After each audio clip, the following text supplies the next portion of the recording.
Okay. And we are live. So, as I put down streaming Monster Hunter World, even though I keep playing it off stream, we're gonna take up Pillars of Eternity. I've heard lots of good things about the game. Obsidian was a studio that I first discovered when I played Fallout New Vegas. Afterwards, they broke off from Bethesda and made the Pillars of Eternity franchise. Amongst others, with Outer Worlds and Avowed, the most recent games. I haven't liked Outer Worlds, so I'm not sure if I'm gonna like Avowed, but I've only ever heard good things of Pillars of Eternity, and it looks like it's been based off of the original Baldur's Gate, and you know, Icewind Dale and other CRPGs of that kind, which sounds awesome, at least to my mind. Obviously, when I think about Baldur's Gate, most people think of Baldur's Gate 3, which is good, but I'm thinking of the Baldur's Gate 1 and 2, the original games that came out in the 90s, the 2000s, somewhere around there. Really good games. Very different from Baldur's Gate 3. So let's not go into this expecting that kind of game. Instead, think of all the streams I did on the Pathfinder games, Pathfinder Kingmaker and Pathfinder Wrath of the Righteous. Those are more of a modern take of the classic CRPG genre. Anyway, enough about CRPGs, let's play an actual game. How about that? How about we play the actual game? Boop. Uh-oh. Game? Hello? Hey! Now we just need some sounds. Game?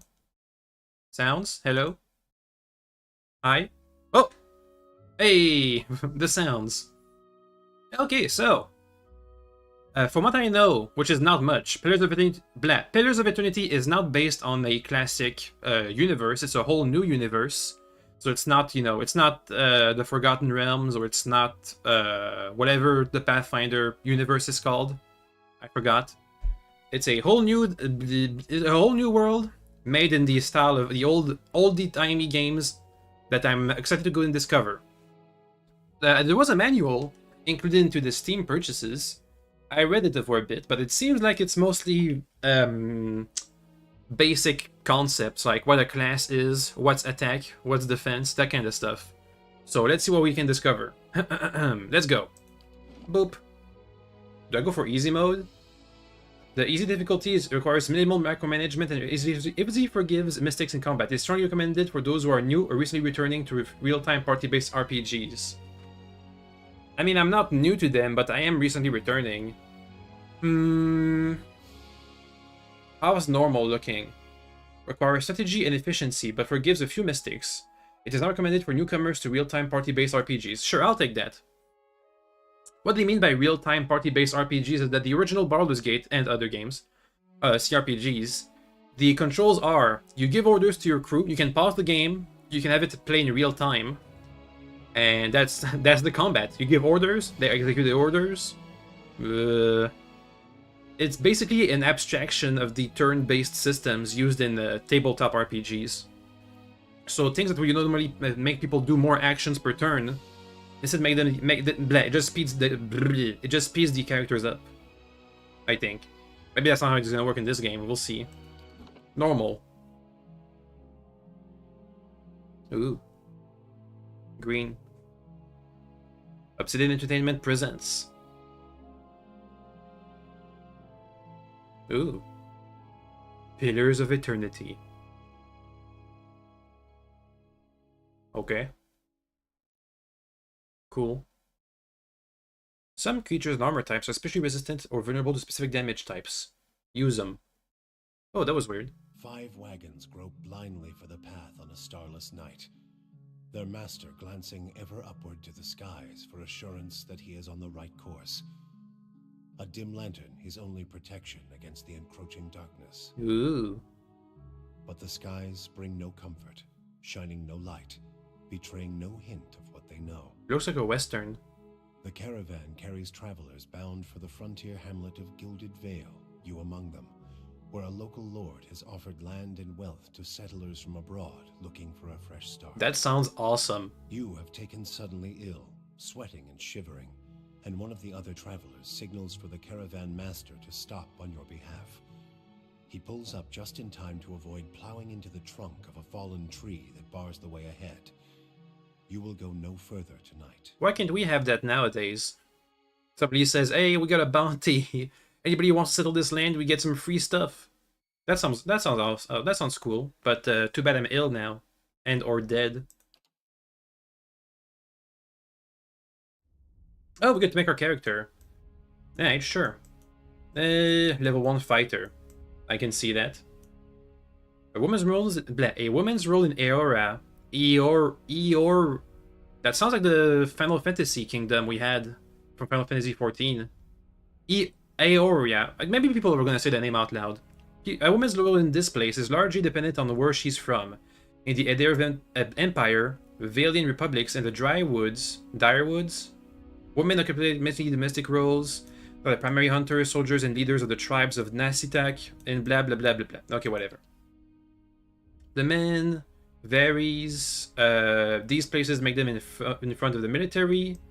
Among the tribes, men perform many of the homesteading and organizational duties in whatever. Men and women are more fluid social roles. Okay, good to know. Too bad I don't have any more context for these phrases. Maybe it shouldn't be so specific. Just say places varies. There's this type, and this type. Meh, we'll see. Ubans, commonly called folk. Human folk. Most common race in the Durwoods and the Adair Empire, Old Valia, and the Valian Republics. Resolve +1, Might +1. What is that? Sounds like will. Wait, no, there's will and resolve? Whatever. Might, that's force. I wonder why they can't just be called the actual names. Amoebas. The mighty amoebas are the largest of the Kith race and are commonly found near the ocean. They look like the Avatar people. The Nabus. The Navis? Whatever. Though not really aquatic, they have an affinity for water. They are known for unparalleled might. Okay. Dwarves. They're dwarves. They are stereotypical, I'm gonna guess. Maybe. Elves are elves. Speed, intelligence, okie dokie. Orlan. The smallest of the Kith races. Many cultures don't consider them civilized at all. Notable for their large ears, two-toned skin, and hirsute bodies, Orlans are common found in these places. They are known for their mental intensity and sharp senses. Like a beast person? Looks like a deer. But those are supposed to be ears, right? Cool, cool. And a godlike. Ugh. The godlike are children of the Kith, aka the civilized races, who have been blessed with physical aspects associated with the gods, though some do not consider it a blessing. These aspects take many forms and often come with mystical powers. Aberrant head shapes are typical, and godlike are unable to wear protective headgear, as it is near impossible to find anything that fits. Because of their unusual nature and their inability to reproduce, godlike are often viewed with fear and wonder. It looks like an eldritch god. Uh-oh. Is that what's about to happen? We're gonna get a bunch of eldritch gods. I'm good with Uman. Easy to understand. Meadowfolk. The most common human are the Meadowfolk, who live in the area for a long time, live at the edge of Elven Forest, working in the plains. Fighting Spirit. Once per encounter, 5 seconds after being reduced below 50% endurance. That's elf. Endurance is health. Folk temporarily gain bonuses to accuracy and damage. I'd prefer a defense bonus. Ocean Folk. Near the equator. Once per encounter. No, it's the same bonuses. Savannah Folk. Nathlin comes from the south of the equator, with the exception of some groups that migrated north, have remained in the same location for over 10,000 years. The name Nathlin literally means original. While quite common in the Radiciras, Savannah Folk are not usually seen. Okay, well, let's go with that one. We're Savannah Folk coming from up the equator, looking for land. Next. Done? No, I can't say done. Oh, next, over there. Class, obviously, easiest class, Paladin, always, all the time. But let's check all the classes. Barbarians are barbarians. Let's see, is there any weird class? Chanter. Historians consider Chanter to be the most ancient workers of magic. That allow to the phrase considering the collective memory of wayward souls around them, compelling them to generate magical effects. A bard? That's a bard. Okay. A cipher. A recent discovery in the Eastern Reach. Ciphers, or called mine hunters. Ciphers have the ability to directly contact and manipulate other people's souls and psyches.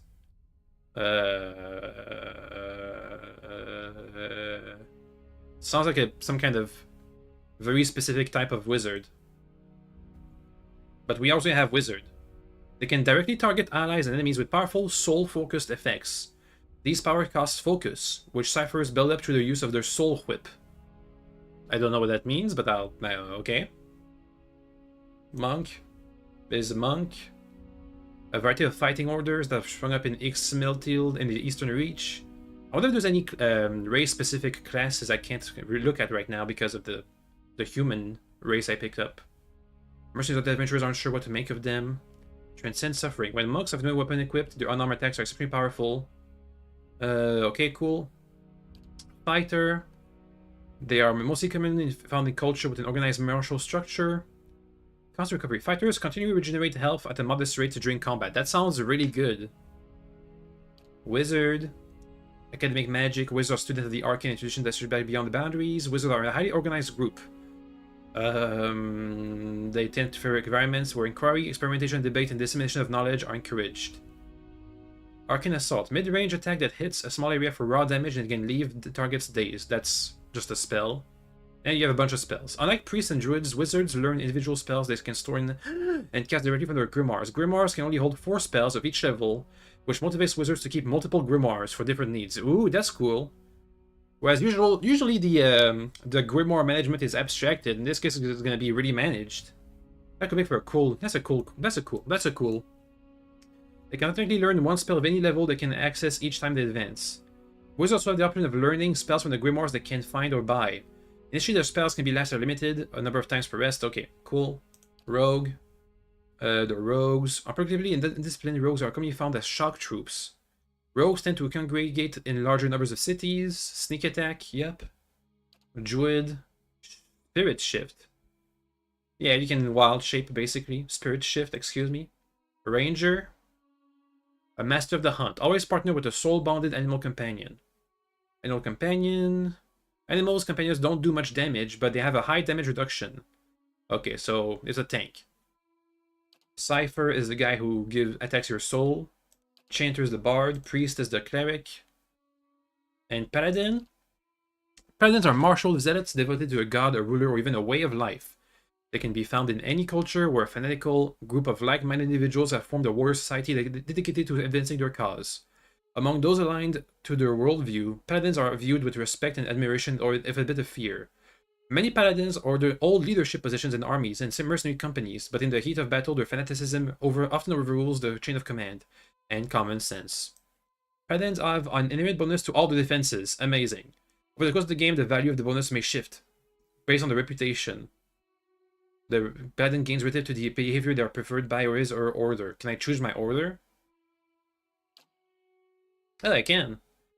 Soldiers dedicated to conducting warfare mercilessly with an extreme brutality in order to bring a swift end to conflicts.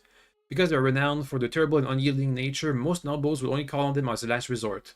The Bleak Walker behaviors reinforces cruelty because the quickest resolution to a battle is one in which the Bleak Walker's arrival is announced and a surrender immediately follows.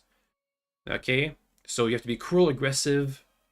Okay, that's cool. You get to be a very specific type of paladin. Darkosi Paladini. The oldest known paladin order in the world is an Italian name. Were founded as the guards of the Darkosi Palace in Grand Valia over 2,000 years ago. Blah blah blah blah blah. The Darkosi Paladini are widespread and occasionally end up in conflicts. You have to be passionate and clever. That sounds cool. But you can't be cruel and stoic. Okay. Gold Pack. Order of mercenary paladins who sell themselves for also defensive and offensive engagements. They are known for being non-judgmental, professional, and impressively mirthless, stoic and rational. The Kind Wayfarer. The most widespread paladin order, the Kind Wayfarers, are guides and protectors for travelers often popular limited blah blah blah blah blah blah blah blah blah blah blah blah blah blah. What? So the order is known for not being wealthy. In recent years, they've improved their finances via cartography and working with groups like the Hand Occult. Be benevolent and passionate, and the Shield Bearers of Saint Elga. Elega? Whatever. An archer from the kingdom shot the noble Mormon emissary in the knee, in the arm, excuse me, provoking battle. I was thinking of Skyrim. Blah, blah, blah, blah, blah. Be honest and diplomatic. What kind do I want? What's gonna be the funnest? What kind of character does that make? Honest and diplomatic. Benevolent and passionate. Stoic and rational. Passionate and... What's passionate? What does that mean? Like passionate in like in a sexy way, or what? What's that? What does that mean? I don't know. I'll go with the shield bearers. Honest and diplomatic. That sounds about right. Okay, let's read closely. During a peace negotiation, somebody shot the noblewoman emissary of Kolkin, Elega, in the arm, provoking battle. Elega nevertheless made a second attempt at negotiations, accompanied by 3 elven knights, whose only armors were shields they held in the front of Elga to protect her. Elega succeeded for helping form the Aedir Empire. That's pretty badass. The knights who protected her were founded the Shield Bearers of Saint Elega, who continues to act as guardians and diplomats in Aedir and beyond. Well known for their honesty and skill in negotiation. I can do that. I can do that. Okay, abilities. Do I pick one? I can either have Lay on Hands or Flame of Devotion? Or do I get both of those? Calls upon the paladin's inner fire, causing the equal weapon to burst into flames and add burning damage. 2 per encounter? Okay, user. Full attack. Accuracy, I can't read that. I don't know what that means. But whatever. Lay on hands. You heal, basically. Cool. I mean, I'll take Lay on Hands first. If you can heal yourself, you make a way better tank. Oh, okay. Stats distribution. Might, Constitution, Intellect, Resolve, Golden Star. Highly recommended for Paladins. I see. I see that, but why is that? Wait, did my abilities use Resolve? No, go back. Resolve, Resolve, Resolve. No. No. Why? I mean, I know that's like Charisma is the classic, but why? I thought if my skills don't scale with Resolve, why would what? Okay, whatever. Can I dump a stat? I can indeed. Alright. What's the maximum stat? What's the highest I can go? Okay, 19. That doesn't seem too bad. So, Resolve. Resolve directs a character's internal drive, blah, blah, blah, blah, blah. It can be useful for mental intimidation, leadership, and convincing performances. In combat, it helps characters maintain concentration and contribute to will and deflection defense. Does that mean... Wait, Resolve is used for defense? Huh. Resolve 18 plus 1, 19. It gives me defense. Well, that's amazing. Okay. Obviously, we want high constitution. Do we have the classic for every 2 points you get a bonus? No, it's every point gives you a bonus. I'll have high might. Okay, that's maybe a bit too high. Dexterity affects action speed. Okay, well, we want to be average at the very least. Perception. It's accuracy. Okay, well, who can have average accuracy? Intellect. Recommended for paladins. Why? What do you mean? Okay. I'm gonna dump a bit of dexterity. A bit of perception. A bit of this, a bit of that. I mean, that's pretty good, right? We have really high defense. Contributes to the will defense and influences duration of effects and areas of effects for all abilities and talents. Okay. Maybe I want that to be a bit higher. Dump a bit more of these.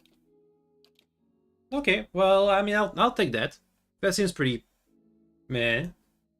I don't know. We'll see. Culture. What was it again? Savannah folks are from where?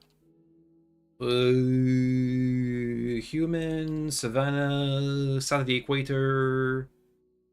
Red Cirrus. They're usually not seen in Direwood and Valiant Republics. Okay, well, I don't... Okay, cool. Cool story, bro. I get some stat bonuses. Once the crown jewel of the southern seas, Old Valley is now the crumbled remnant of an empire of warring merchant nations, counting many humans and dwarves. I can take that. Intellect +1. Alright, sure. Give me that. And background.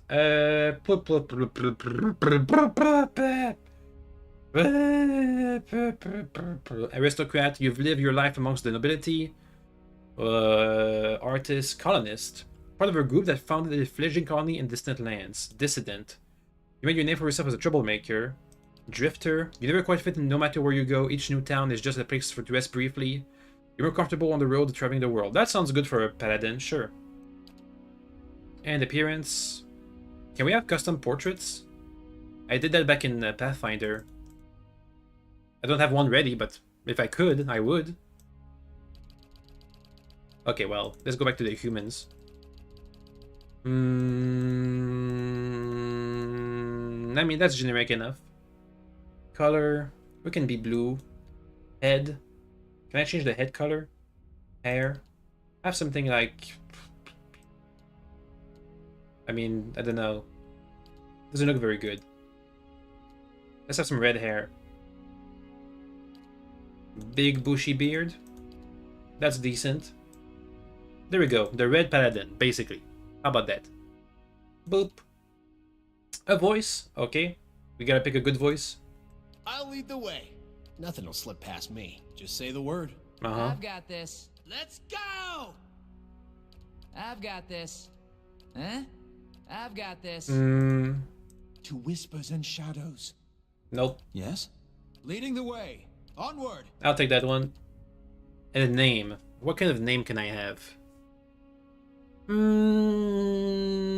don't know what's a typical name in these parts. I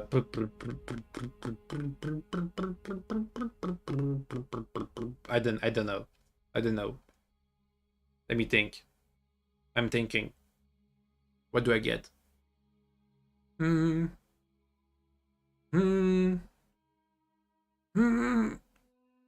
about Percival? There we go. No, I think I already did that actually. Nah. How about we're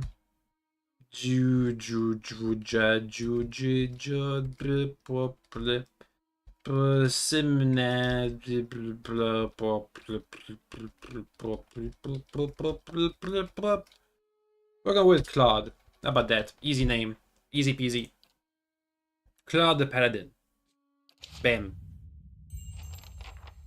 It's always sick, is what I heard. Journey to the Gilded Veil.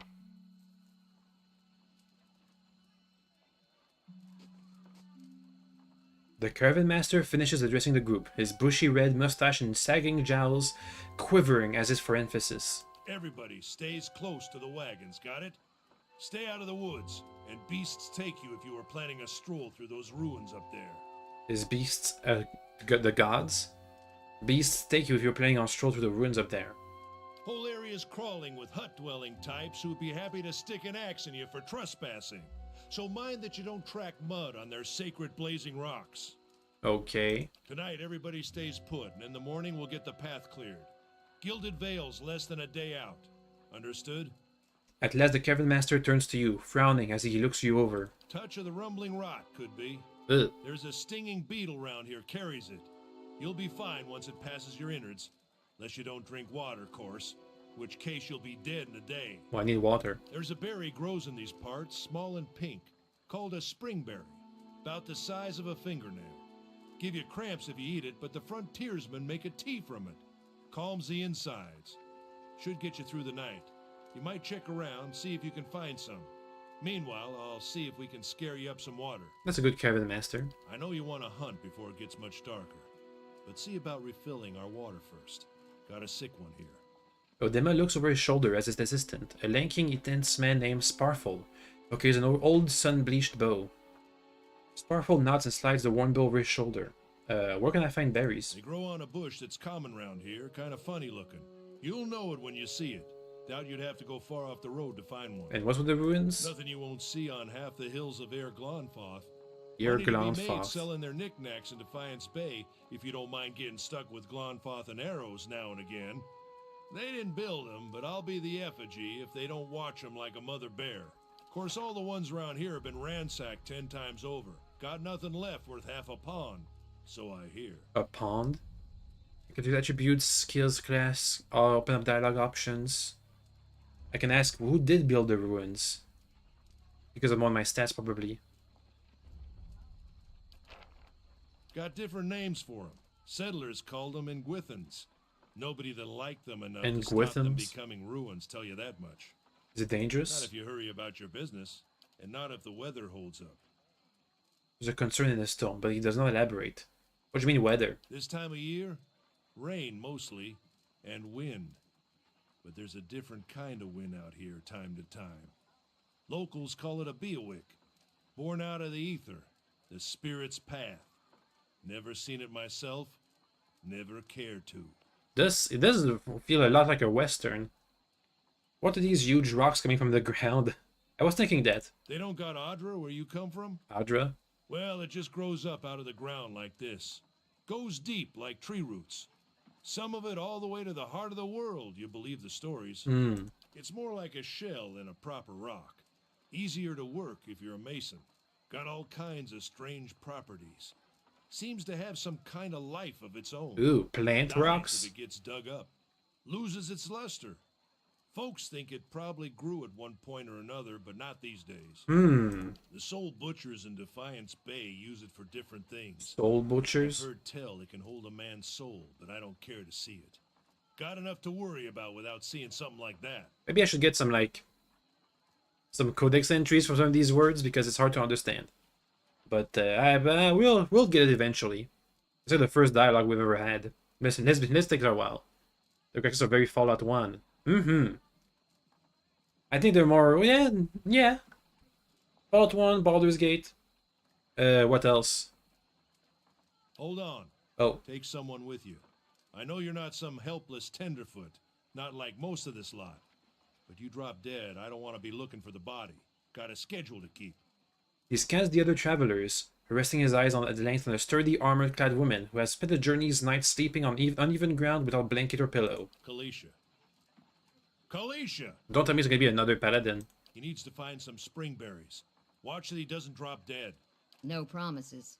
What kind of guide says something like that? Kind you can afford. Don't listen to her. You're in good hands. And I pay too well, if anything. But the mutt chuckles and shakes his head and he looks at you. Okay. Off with you. Hayden should have supplies. See that you're equipped before you head out. We're in harsh country. Get your berries and hurry back. And if you get so much as a tickle of wind, you drop everything and you run. Something in the air tonight. If it's a beawick, we'll shelter in the ruins. Hut dwellers be damned. Okay, that sounds pretty bad. That's all you've already played of this style, so that's all you can compare it to. I've played... Fallout 1, sure. I played some Baldur's Gate. The original one, not Baldur's Gate 3. Though it is the same, kind of the same genre. Pathfinder, Kingmaker. That's basically all I've got. Okay. You heard the man. Let's get going before you keel over. Indeed.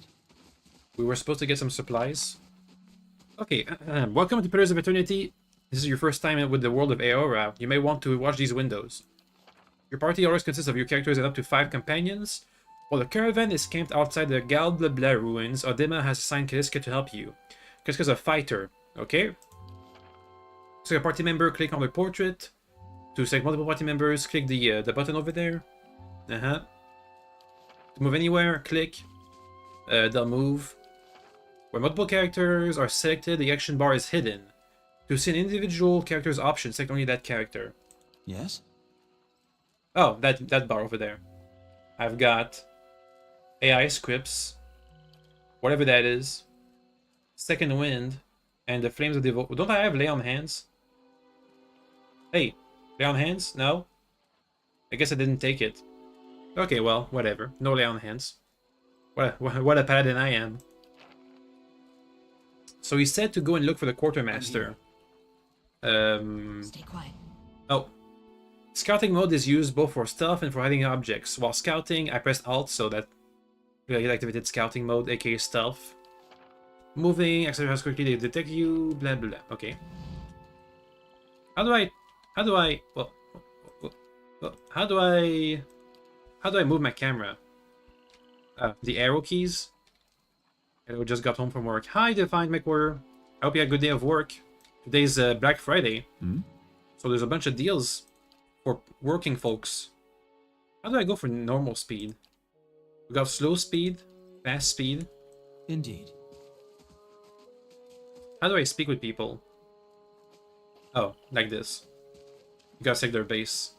Most people you encounter in the world are neutral or friendly. You can interact with them by clicking on the section circle. Many characters will simply greet you. Okay. Caravan Knight doesn't agree with you, does it? Is this a quartermaster? Caravaneer. All kinds of beasts in these woods. Caravaneer. Caravan Master, where's the quartermaster?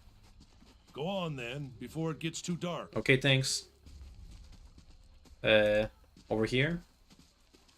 Well, this guy. Anyone need supplies? Yo. You see a man wearing simple but mostly neat clothes. He's transfixed, however, by a ragged tear in the seam of his tunic. Brought a whole wagon full of goods to sell, but not enough shirts for the road. Ironic. He shakes his head and laughs when he notices you. He scratches one cheek with his knuckles. It's covered with uneven stubbles, as if he hasn't quite gotten used to shaving on the road. Say, is there anything you need? I've got some basic traveling supplies for sale if you'd like to take a look.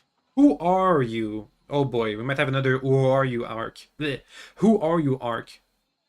It seems like in every one of these games there's always always your first option is to ask who are you to everybody I'm a in trader, the originally from in the Adler world. Empire, but I've been trying to establish new business out here.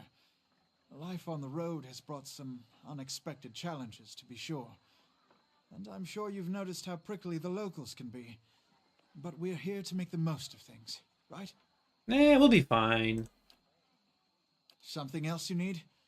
Looks like we're settled for the night. Tell me about whatever empire this is. It's not as big as it used to be, but it's still big. The mainland is a continent northwest of here, but the colonies used to include Raed Ceres and the Deerwood. About 150 years ago, Deerwood won its independence from the Empire. A fact our companions are quick to remind me of. It gives you a lopsided grin and nods at the other scattered caravaneers. I don't know what you mean by that, but okay. Why'd you move all the way out here? Because it seemed friendlier than Raed Ceres? My brothers took over the family mercantile business a few years ago, and there wasn't enough for me to do back home. I moved out to try and expand. He shrugs. Deerwood is a former Aether colony, so it seemed like a good place to start, and as much as I admire the Red Saren's work ethic, the voice struck me as a little fanatical. Uh-huh. Sucks to suck. I don't see it that way. Odin begins to restacking the crates in the wagon. My brothers and I are all working together. You now have one rank in disposition reputation. These reputations represent how people perceive your personality through the world. Uh-oh. What did I say? Seems like you got the short end of the stick. Oh, that was good. Dispositions are no disposition is inherently good or bad, but if your main character is a priest or paladin, you must be careful not to be misassigned with disposition. For the main character only, the disposition will modify the effects of Holy Radiance and Faith of Conviction for paladins, okay? I'll check what I got. Stores can let you trade for copper pieces or items in the store's inventory. Merchants buy items from you at a greatly reduced price. If you sell something, you may see it appear in the store's inventory with a much higher cost. Good to know. We have 100 monies, 0 to 4 doohickeys. Am I armed? He's saying weapons. Do I have weapons? It looks like I do. I have armor, a rapier, and a small shield. But where can I see my disposition? AI behavior, appearance. Is that like a character sheet? Character. Okay. Disposition, reputation, favorite disposition. I guess I got nothing. I guess I got a point in whatever that was. But that's not the end. That's not the end all be all. Also, yeah, I really don't have lay on hands. Oh well. I thought I selected that, I'm gonna be honest. We have 253 HP. Okay. That's a lot. She also has 253. Do we have the same stats? Stats, attributes. She has higher strength, lower resolve, lower intelligence. Which means, if I can see my defense, I have much higher defense than she does. But she as a fighter can regenerate HP while we fight. So we're just two things. Okay, well we have weapons. I don't know what you want me to find, dude. Hello? Something else you need? What you got? Maybe like a lockpick?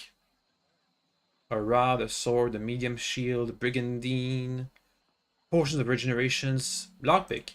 I'll pick that up. Sure. That's too expensive. Give me a sec. Okay. Yoink. Okie dokie. We're looking for some bushes, some berry bushes. Exploration is key in Pillars of Divinity as you make your way to the place, explore places. Got it? Oh. Hello, sir. I'll have your water soon enough. Stream's not going anywhere. Uh-huh. That looks spooky. Let's check by those outcroppings. Here? What do you mean, check by those outcrop? Oh, there's a corpse. Investigate. Murder mystery. Oh, a wolf. Pillars of Divinity uses real-time combat because you often manage to more than one character at a time. It's a good idea to pause the game and issue orders. It was my character very slightly looker. My character was a very slightly looker. Ah. Okay. Hey, doggo. Okay, bye, doggy. There he goes. He looks like a soldier boy. Even though we have the looks of it, we don't... well, we're gonna see how this plays out. Attack. Let's be slow. Okay, you have engaged melee. They immediately stop moving. If you move again, you'll have attack of opportunity. Your character's blah blah blah blah blah. It's send and not spacebar. Ah. It happens. It's alright. So we're gonna get into melee range. We're gonna both attack. Bonk. I need a bigger window. Chat, be bigger. Oh wait, all the tutorials show up here. Do you give me combat info, please? Okay, when a party member takes damage, which is in that case me, I took 2 damage. They start to lose their endurance and health. Their portrait begins to fill with red, and the health bar on the left of their portrait will slowly start to decrease. When the portrait is filled with red, the character will be knocked out. Potions and spells can restore them. Endurance... Wait. Potions and spells can be used to restore endurance, to keep the character in the fight, but only health can be restored by resting. Interesting. Okay, now we get to see the combat stuff. The wolf hit me for 2 damage. We're hitting him for like 12 damage. He's gonna die. We're winning. He missed me. He's hitting me for 1 damage. I think he's hitting me for half a damage. Half a damage. Okay. Let's see. Accuracy minus defense. Wait. Does that mean... So he missed over here. Accuracy minus defense. Minus 8. He rolls 15. I don't know what... Oh god, are we doing the Baldur's Gate 2... The Baldur's Gate style... D&D 2nd edition fights? Where the numbers are negative? It gets confusing. Accuracy 33. Defense 41. Minus 8. He rolls 23. Minus 8. 15. Yeah, okay. What does he hit? What does he need to hit? He rolls 76. Maybe he needs to roll higher than my defense. So we roll a D100. I have 41 defense, so he has a 50-50 chance of hitting me. Wait, no, that's not true. I have 41 defense, but he has 33 accuracy. So he has like a 10% chance of missing, I guess. No, wait, no. Wait, wait. Okay, I'm getting the math. I got the math. So the equation is accuracy, he has 33, minus my defense. Gives him a debuff. Then he rolls the dice, has the debuff, and he has to be higher than my defense to hit me. Am I sure about that? No. So, accuracy 33, that's his accuracy. My defense, 41. He has to beat 41. Because he has a low accuracy, he's gonna have a minus 8 when he rolls the dice. He has a 50-50 chance of hitting me. Yeah, he basically has 50-50 chance of hitting me. He needs to roll higher than 41. In this case, it grazed me because it was too low. I got the 10.4 damage reduction. Yep. So, whatever. Okay, so... At 41 defense, he needs to roll higher than that. Basically. And the higher your accuracy, the more of a bonus you get. Oh, I think we killed him. He's dead. 28 experience. Nice. Okay, I think I got it. So we have a D100. We have high defense. We're good. We're good. Basically, we're good. Yoink.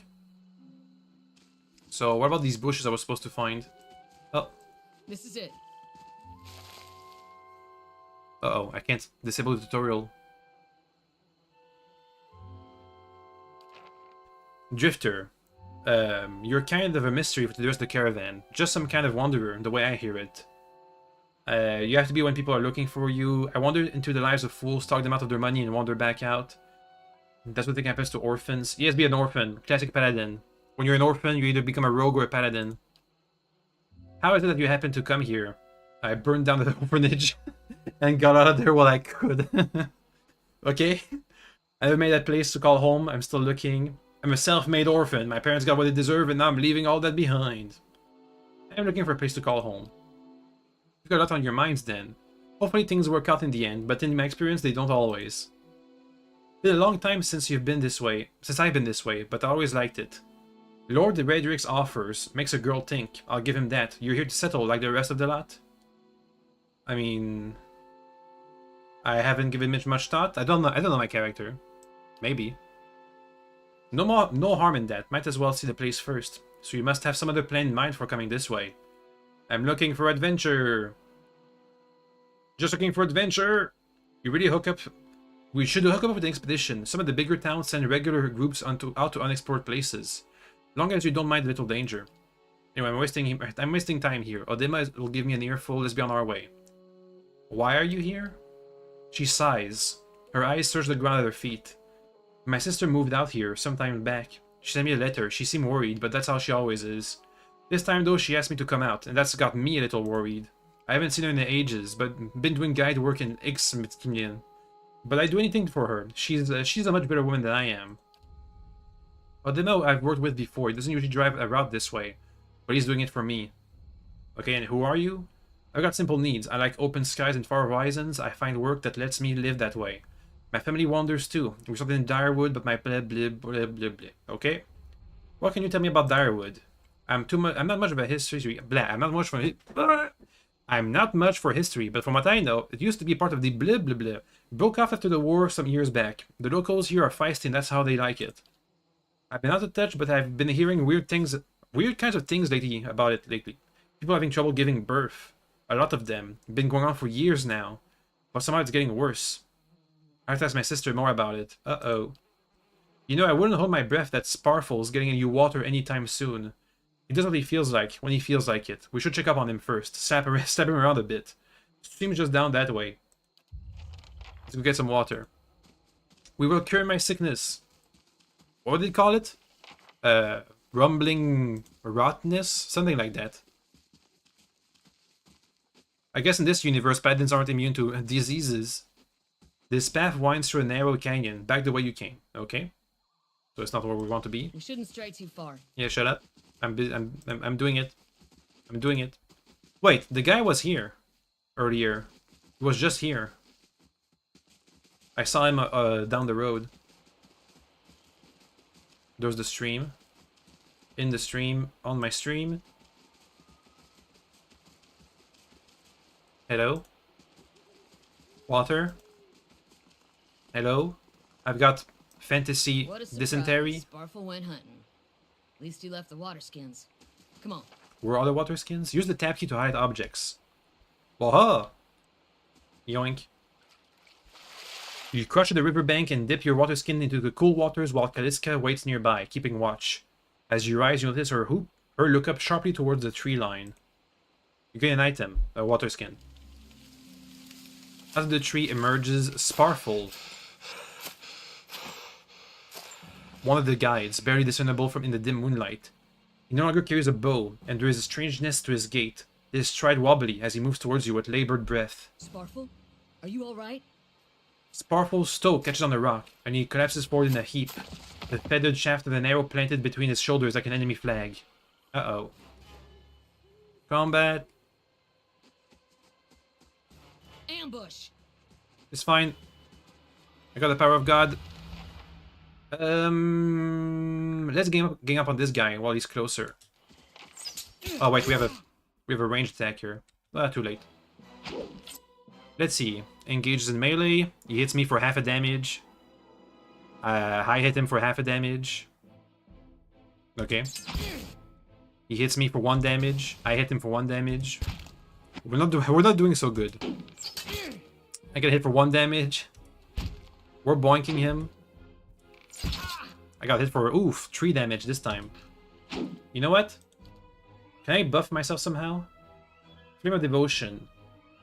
Burn damage from my next attack. Maybe that'll help. Do it. On this guy. Attack. Get him. Whoa! Jesus! I got him for 5 damage. Okay, well, we're winning, basically. Get the other guy. Hey! What's your face? Go get him. Ow.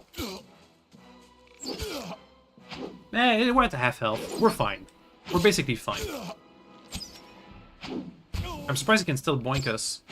I'm so close. Okay, there he goes. Come on, we have to get back to camp. Man, we'll be fine. Don't panic. Yoink. Some loot. Sect everybody, please. Don't we have more loot? A campsite. The footprints around the campfire in this district have been here for days or longer. The music sounds familiar. Many spells and abilities have limited number of uses. Yeah, okay. Got it. It's fine. It's fine. Oh, hey, I healed already. Why did I heal? Strange illness. Mastery concentration, mastery fortitude. Oh, maybe I'm weaker because of the disease. That's why I felt a bit weird. How I miss half my attacks, basically. Uh-oh. A bunch of dead people. And we're back into combat. Let's get the guy with the bow first. Oh, well. Couldn't get him. They're gonna gang up on me, huh? Flame sword. Is that 2 per encounters? Yeah, that's 2 per... We can do it twice per encounter. Ouch. That's not good. Hey, get up. Okay. Back to using the flame sword. Boop. Nice damage. This is not... We're fine. We're basically fine. We're winning. That's what winning looks like. Hey, over here. Boink him. Yes? Yes. You're dying, dude. They're boinking you.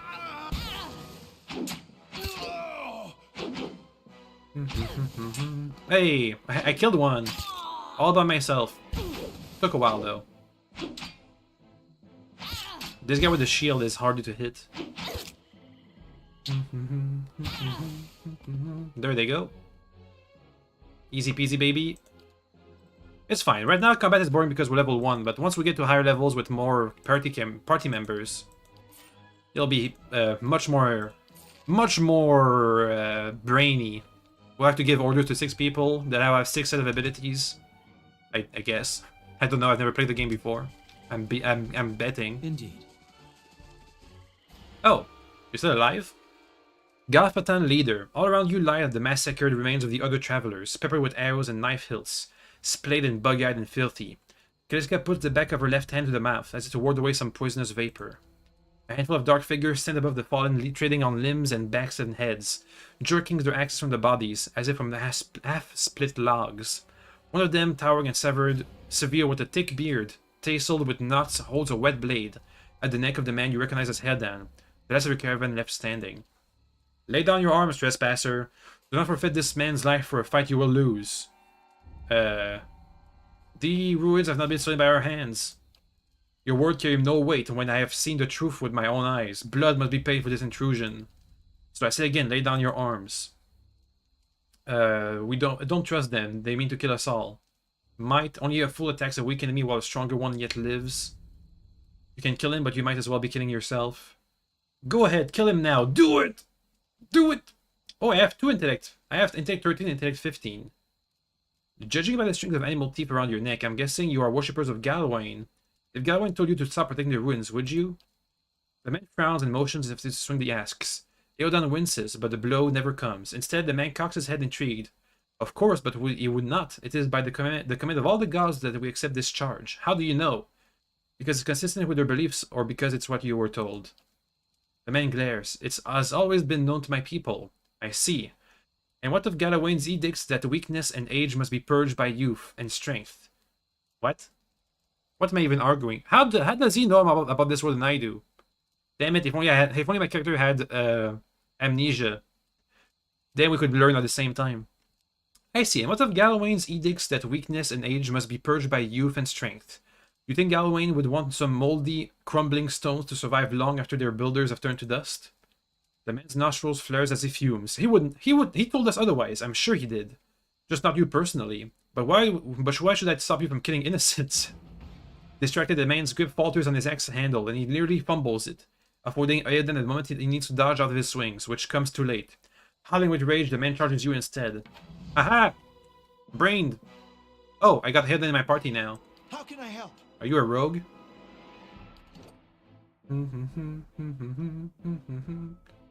He's a rogue. Got it. You can stay here. Bonk this guy. We'll gang up on him. You distract this guy. I'm here. Over here, let's go. Oh, no, wait. They're gonna get... Run away! Run away! Okay. Run away! Sneak attack! How do I sneak attack? Blinding strike. Okay. I don't know. Inflicts extra damage and blinds the target. Boink him. I'm gonna flame sword this guy. Do you even do anything over there? Knock down. Knock him down. Boink. He's dead. He's dead. 25 damage. Critical hit. Huzzah.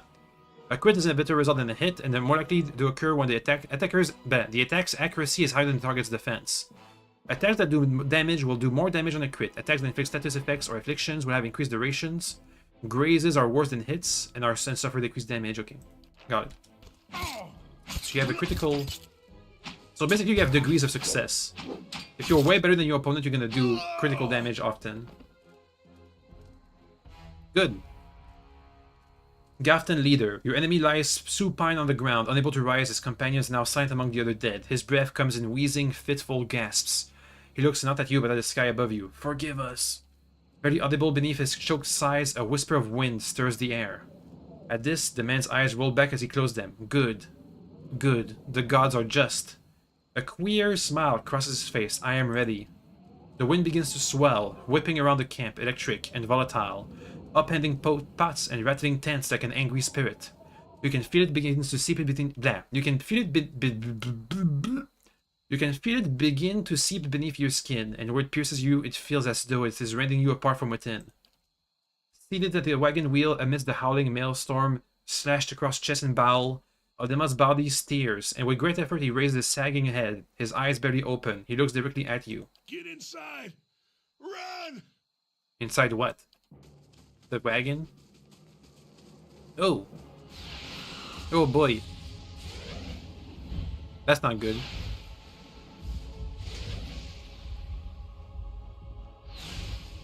I mean, it was a decent tutorial. I basically know everything I need to, I guess. Straining against gale that threatens to pull you off your feet. With every step, you set up your hands in the worn folds of weathered rocks, and set about pulling yourself up to the precipice. What are we talking about? He said get inside. Where are we going? With a last bit of energy before your arms gives out, you swing yourself up onto the ledge. Eodan trails behind, slowed by injury and delayed by early hesitation. As he nears the face of the rocks, one of the fallen attackers who had been feigning death lunges for Eodan and topples him onto the rocky ground. Restrained Eodan lashes out against his fatigued assailant, but struggles to break his hold. They are close to you. Despite the wind from the position, if you were to throw a weapon at the attacker, you have a good chance at hitting your mark. Do it! Your aim is true, and the hit jars Eodan's loose. Ooh! Lurching at his feet, Eodan clambers up the base of the rocks. As he nears the top, however, the wind flares up, pulling him sideways and tearing one of his hands free. Come on, Eodan! But diving out to the hard rock, you manage to catch hold of it. Securing his other hand, you pull with a waning strength, and it feels as though your arms will be jerked from their sockets. Ugh. They hold just long enough for Eodan to set his feet and join you on the trembling ledge. Yay. There is deep resonance to the swelling wind. There's a deep resonance to the swelling wind now. You feel it in the rock beneath your feet and inside the cavity of your own chest, as though it would shake the marrow from your bones. Each gust menaces to hold stones before you, loosening connections, unsettling balances. As you dart beneath the old archway, the entire portal begins to fall beneath its own weight. Okay. Where are we going? Oh. We're in the ruins now. A Bewick. Had to be. Then we're lucky to be alive. And we're the only ones. We can't stay here. There could be another collapse. We're not getting out that way anyway. Let's get further inside. Am I still sick? Party gives 1000 XP. Yes? Good. The ruins of Celian Lys. A lower level of ruins has been blocked out by fallen rubble. Or basically just a bit scratched. Nothing worse. Let's take it slow.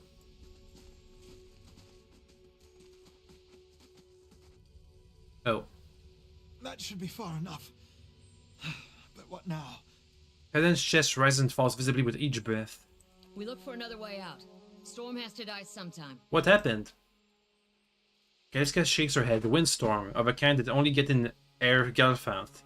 Not too many people live through them, so it's hard to know what's true. The Galfadan word is bivouac. To them it's the gods' way of reaping the souls of the land that couldn't find their own way out.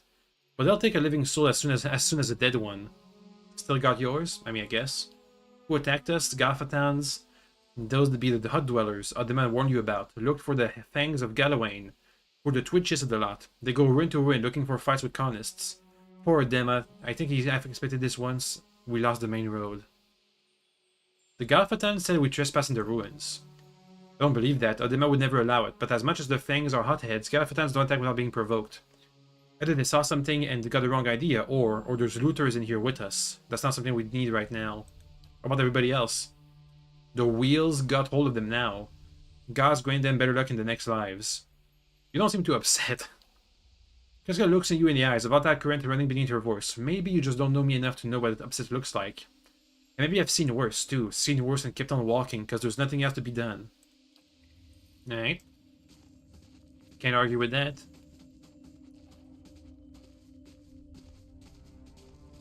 I mean, these are some cool ruins. Kind of. Oh. Hello. A trembling, sickly creature emerges from the dark, clutching a spear. Knobby elbows and thin ribs show through its scaly flesh. But recognize a Zarip. What's... Okay, maybe my character recognizes it, but I don't. What is that? What do you mean I recognize that? What is that? Okay, whatever. It watches you cautiously, breathing in ragged sighs. Yo. The dark recoils, fingers still wrapped tightly around its spear. The creature cocks its head and approaches you, a soft clicking sound emanating from the back of its throat. The creature sniffs around you and finds nothing of interest. It steps back and resumes its defensive posture. Maybe I need some food to give him to eat. He's hungry. We can make a lizard friend.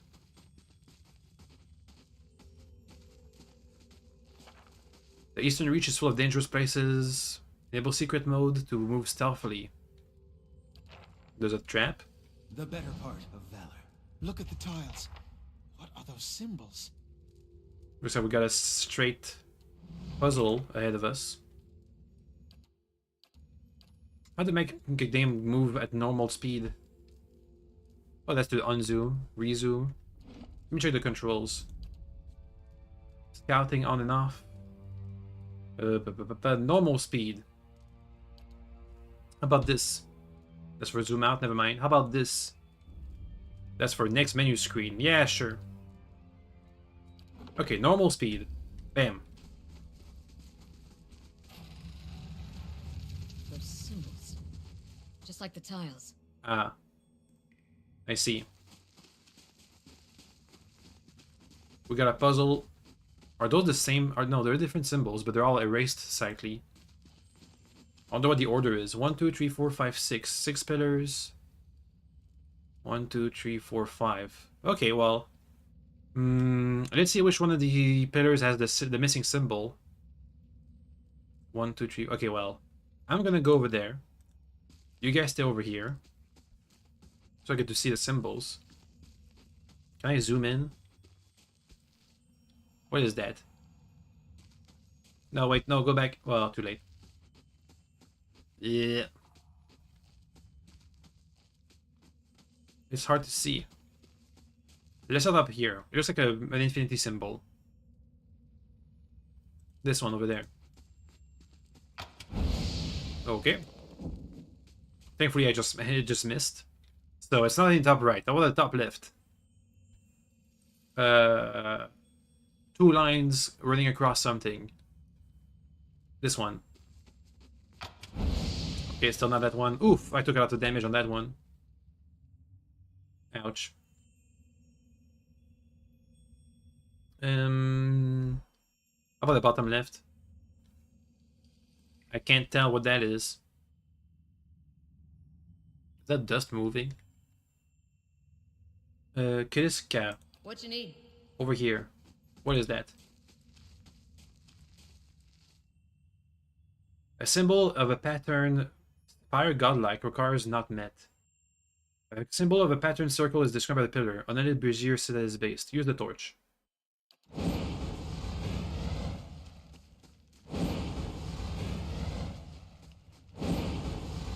Yep.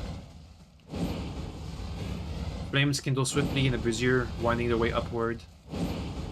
Boom, they're all lit now. Does that help?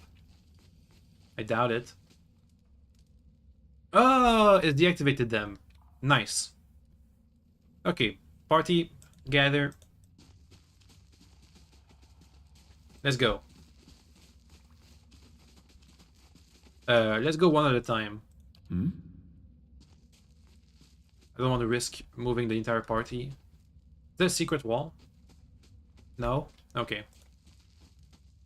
Are they gonna automatically avoid traps? No, they're not. No, they're not. They're not going to avoid traps automatically. Fresh air in here. I think we found an exit. Sounds like the storm path, too. Well, that's the exit. Okay. Let's go back. I'm still gonna look for some food for our kobold, or our Zarip friend. Zarian? Don't we have a codex? Inventory, map, stronghold, character, journal, cyclopedia. Afflictions, blinded, combat mechanic deities, equipment, locations, lore, awakened soul, dunno, bivouac, brass wheel. Also known as the wheel of life and death, or simply the wheel. Brass wheel is a metaphorical concept used to describe the collective churning of souls as they leave their bodies upon death, exit the world through the pillars of Adra, and then are reborn in the new bodies. Okay. What's a hollow born? An infant born without a soul. Oof. The lost. Upon death, souls find their way into pillars of Adra, at which point they can rejoin the Eorin cycle of rebirth. In some cases, souls fail to reach the pillars of eternity, the pillars, and otherwise refuse to enter them. Such souls are called lost souls, or the lost. Okay. Cool. Good to know. Hey, notes. This mural must be ancient, yet the colors are still bright and vivid. It shows a procession of Egyptians from all the Kif races: Alman, Elf, Orlan, Dwarf, and Humans. They walk among pillars similar to each one that spans this area, each toppled with a flame.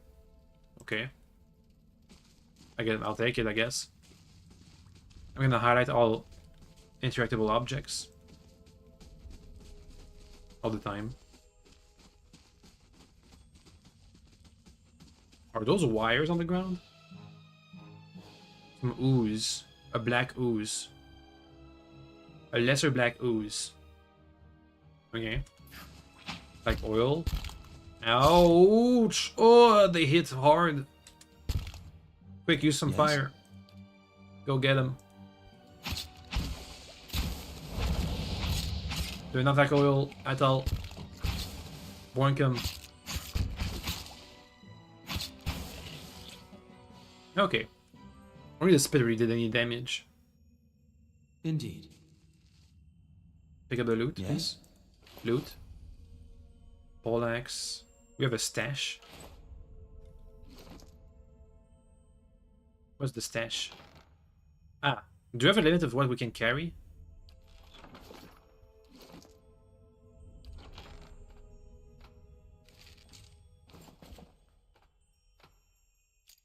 We have a bunch of lockpicks. That'll come in handy. You can switch to a new weapon. Okay, cool. Boost plasma.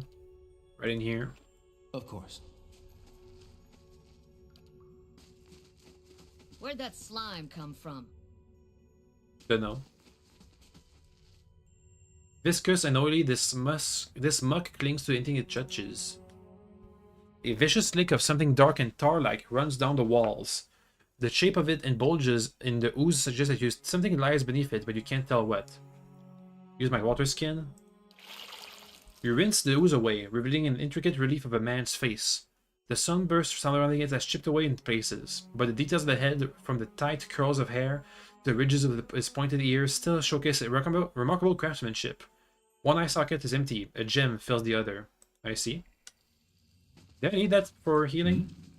I said I'm not over my illness still. Yes? Was I supposed to eat the berry? I don't know. Why are we still in slow mode? Don't know. I might be pressing the button to activate that accidentally.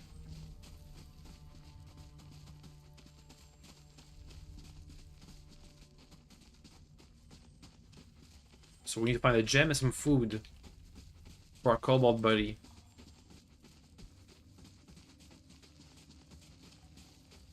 Let's be ready to fight. Someone else has been here. We should move. Let's see, a small shield and a torch. Over there, a mace, camping supplies, and a hammer and chisel. I can't use that on anything, can I? Maybe I can use camping supplies to assuage our kobold friend. I'm just gonna call him Kobold. Until I get to learn the real name. For realsies.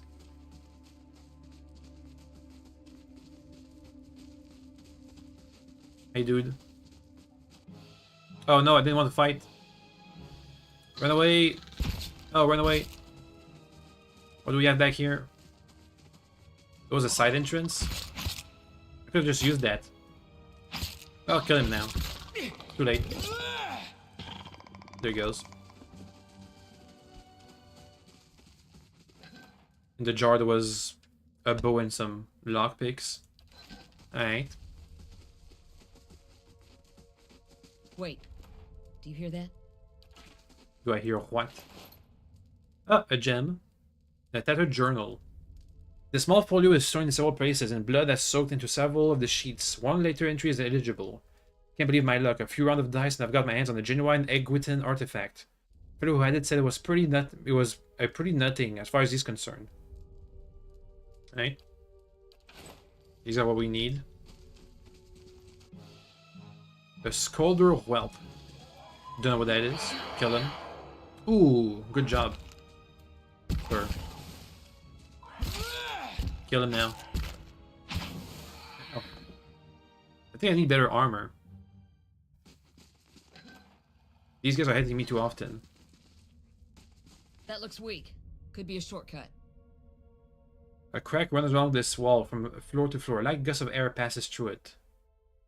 Let's first resolve the thingy-magic back there. Before we do that.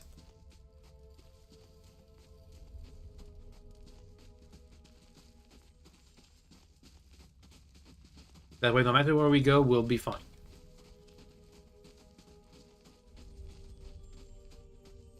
All the way over here. Pass mode. That's what it's there for. Hey, gem. The chamber begins to rumble, stray rocks dancing across the tile floor. Finally, a large section of the wall gives away. Oh, more black ooze. Get them. Don't let them spit.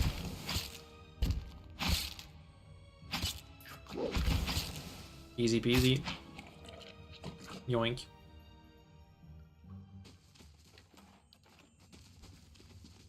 Can I see? I don't get to see. That's it?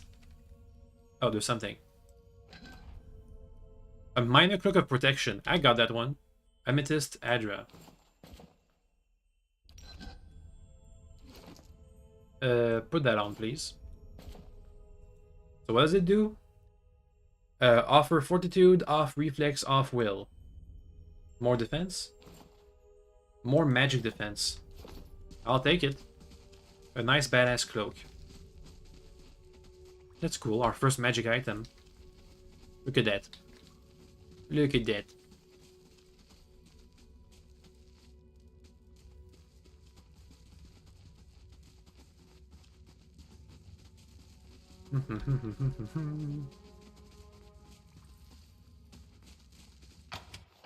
Good job.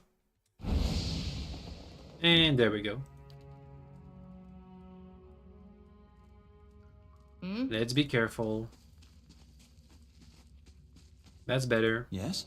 Actually, come back. We have the hammer and the chisel to use. Hmm? I wonder what happens when my health reaches 0. I maybe soon be maimed or killed. Ah, I see. That's what that means. Severe burns. Ouch.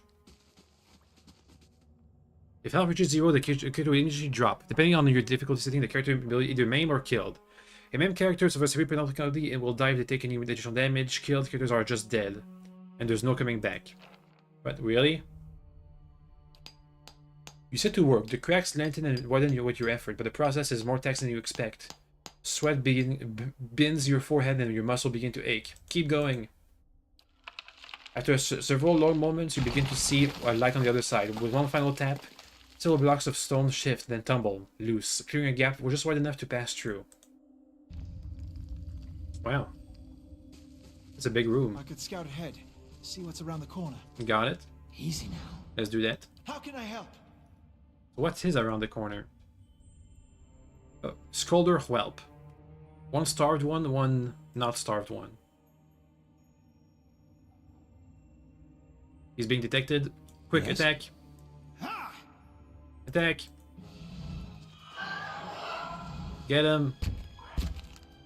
Get him. Sneak attack. Got you. Sneak. Easy. Good idea. Hmm? What's your name? Why did I do that? Okay, we can just go through.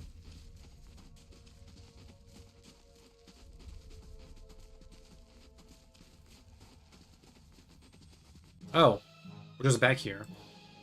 A spear spiderling. Kill him. We're doing good damage.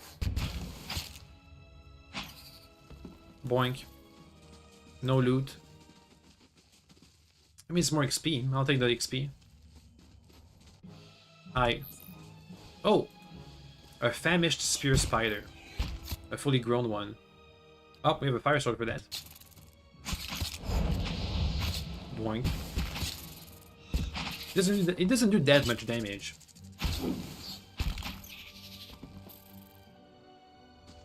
Okie dokes. Spear spider leg. Let's first explore before we leave. Balthazar's chickens are strung in the webs. Ugh. Rapier, bloodstone. We got some treasures from this. I like it.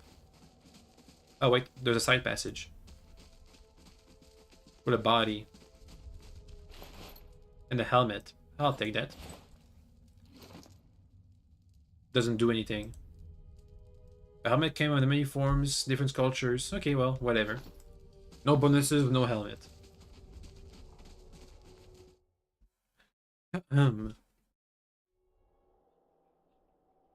Okay. We're in the ruins proper now.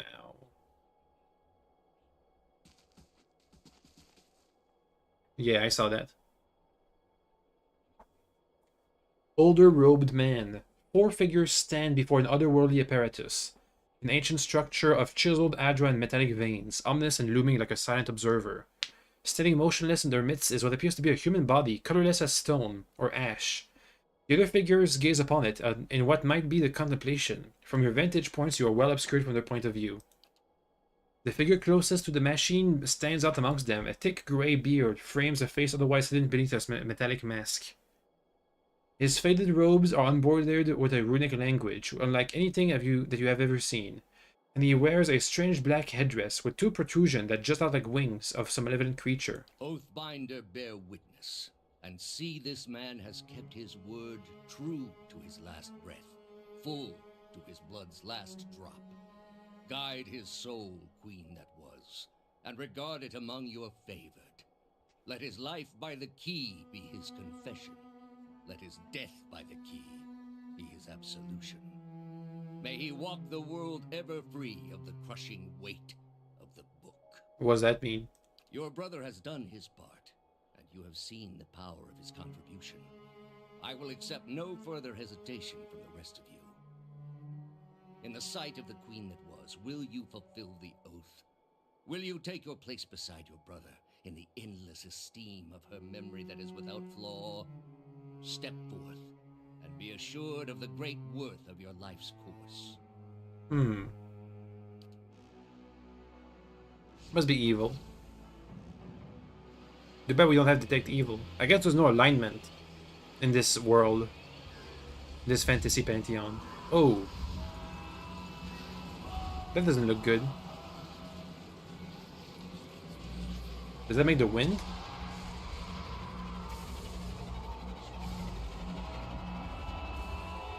Well, for an instant, the apparatus goes quiet and the air is still. Then all at once, it erupts with a concussive surge.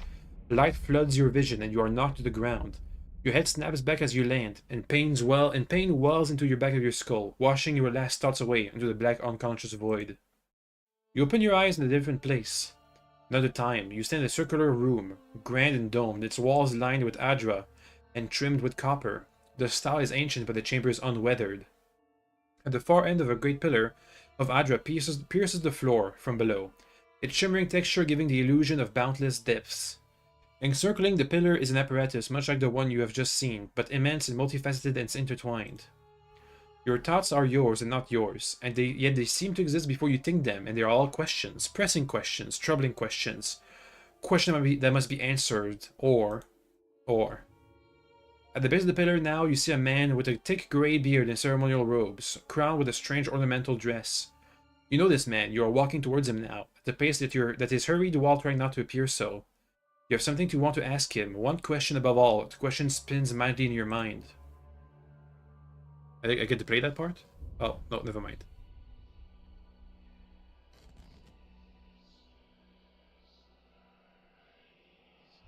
You awaken to find your malaise as broken, only to be replaced with something far more concerning. Faint whispers are audible at the edge of your earring, like a ringing in your ears that does not subside. Movement flits through your periphery, but when you turn to look, you see no sign of whatever it was. You find your gaze regularly darting this way and that, an involuntary paranoid tic. If that is a sickness, it must be dangerous to go without treatment for long. Uh-oh. Once your character has become fatigued, fatigue represents the psychological wear and tear most commonly received as an injury when you are knocked out. Fatigue goes through multiple stages. Resting is the easiest way to get rid of fatigue. The figures at the machine are stand frozen in place. Flesh and blood replaced by cinders and ash. The man who led them is nowhere to be seen. Eden and Casca lie bloody in the uneven cobbles, their bodies twisted in unnatural death. Aww. I saved Odin for nothing. You're alone and far from help. Gilded Veil may be your best hope of receiving treatment before things get worse. I leveled up too. Major fatigue. Well, I'll take the loot. Yoink. Level up. Let's see what we get. Some skill points. Let's see. Survival, damage reduction. That's amazing. Give me that. Yoink. Received healing multiplier bonus movement accuracy against creatures. Increased consumable duration. Mechanics. Disarm difficulty. I'm not gonna do that. Lore. I can take that, sure. Some lore. Athletics, I'll take that. In conversation and scripted interaction, athletics is used for physical feats. Yoink. Hey, yoink. Yeah, yoink. And stealth exists. Okay. There we go. Nah, give me more athletics. And we can make unused point will carry to the next level. Let's keep some points. Class unlocks. Do I pick one? I pick one. Offensive, defensive. Oh, it's like a feat. Fast runner, sign of flame. Increases burn damage and damage reduction. 20% burn damage. Augments the power of your paladin's flame of devotion, increasing its damage. Okay. Untroubled faith. Modifies faith and conviction. The paladin's beliefs become more than just the sum of his actions, negating reputation and negatively influences faith and convictions. Alright. Give me defection and 8 defenses. Deep faith. Increase defensive bonus to faith and conviction. I don't know what that means. But okay. Shielding flames. Gave defensive bonus to nearby allies. And myself. Activates radiance. Nuance faith in the gods allowed these characters to unleash a wave of spiritual energy. Similar to a priest. Sneak attack. Mark. Like a druid. Can charm an opponent.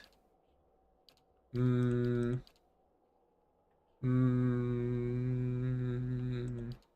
take the shield. Full attack gives deflection, I guess. Anything else? Intense flame, 25% damage. I mean,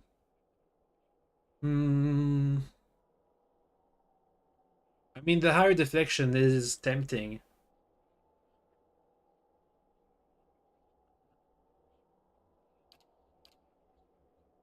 I guess if my conviction aligns with my beliefs, if my reputation aligns with my beliefs, I get these bonuses. I can make it higher. I'll take the bigger damage, I think. Weapon focus adventurer. So I can use different types of weapons. One-handed style. A single one-handed weapon. Some of the characters are compared to crits. Hold the line. Increases his engagement limit by 1. What does that mean? Engagement limit. I don't know. Oh, it means I can bonk more people. Great snake reflexes. Weapon and shield style. Plus 6 shield deflection. Shield deflection opponents have to reflex. That could be useful. But I don't know yet if I want to be a two-hander paladin or a sword and shield paladin. Without having unlocked lay on hands, I think we might go for the full damage paladin. Increases shock damage. Oh, what was that? Reduces recovery. Okay, well, let's first go with bigger damage.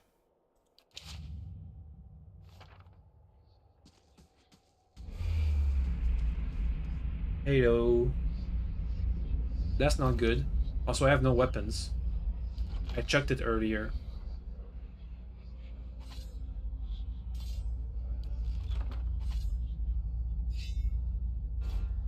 Small shield gives me 8 deflection. The medium shield reduces my accuracy. Let's keep the small shield for now. We'll have a two-handed weapon, I think.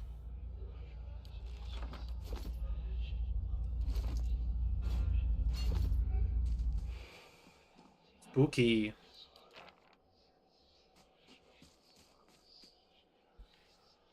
Oh wait, herbs. You know the whispers. More herbs. Oh, vessel's flesh. A vessel. Yoink. That doesn't look good. Oh, it's stick around. Hello.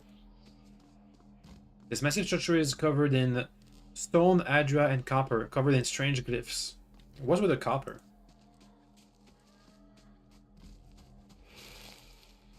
Springberry. Where do I go? Is this game fun? Should you buy it? I don't know. I just started. So far, so good. We have an introduction, but I don't exactly know how things are gonna go. What am I doing here? Hello? I'll tell you in like... give me like a couple hours. Give me a couple hours and I might be able to answer that. For now, I'm gonna go with I don't know. Maybe I'll know later. We'll see. How about that? We'll see. Where am I going? Hello? Who goes where? Oh. Okay, there's something hidden down there. It's hard to see. Ah, that was this button. I see. This button lets me leave. Okay, bye. I need to go to the Gilded Veil. It'll take you 6 hours to go there. Oh boy. Jeez Louise. Well, I'm gonna cross this place. Hey, a body. Bodes well. Some camping stuff. I mean, maybe we should camp. Let's camp. The game seems to be taking keeping track of time. So if I camp, camping allows your party members to restore lost health and receive a camping bonus. Okay, choose a camping bonus. Yes. Oh. Yes. That's not good. That can't be good, can it? Meh. We'll be fine. I got more damage reduction. We'll be fine. I can soul this entire forest by myself, I swear. Look at that, some berries. Some blood moss. Is everything in here spooky? Let me fast forward a bit.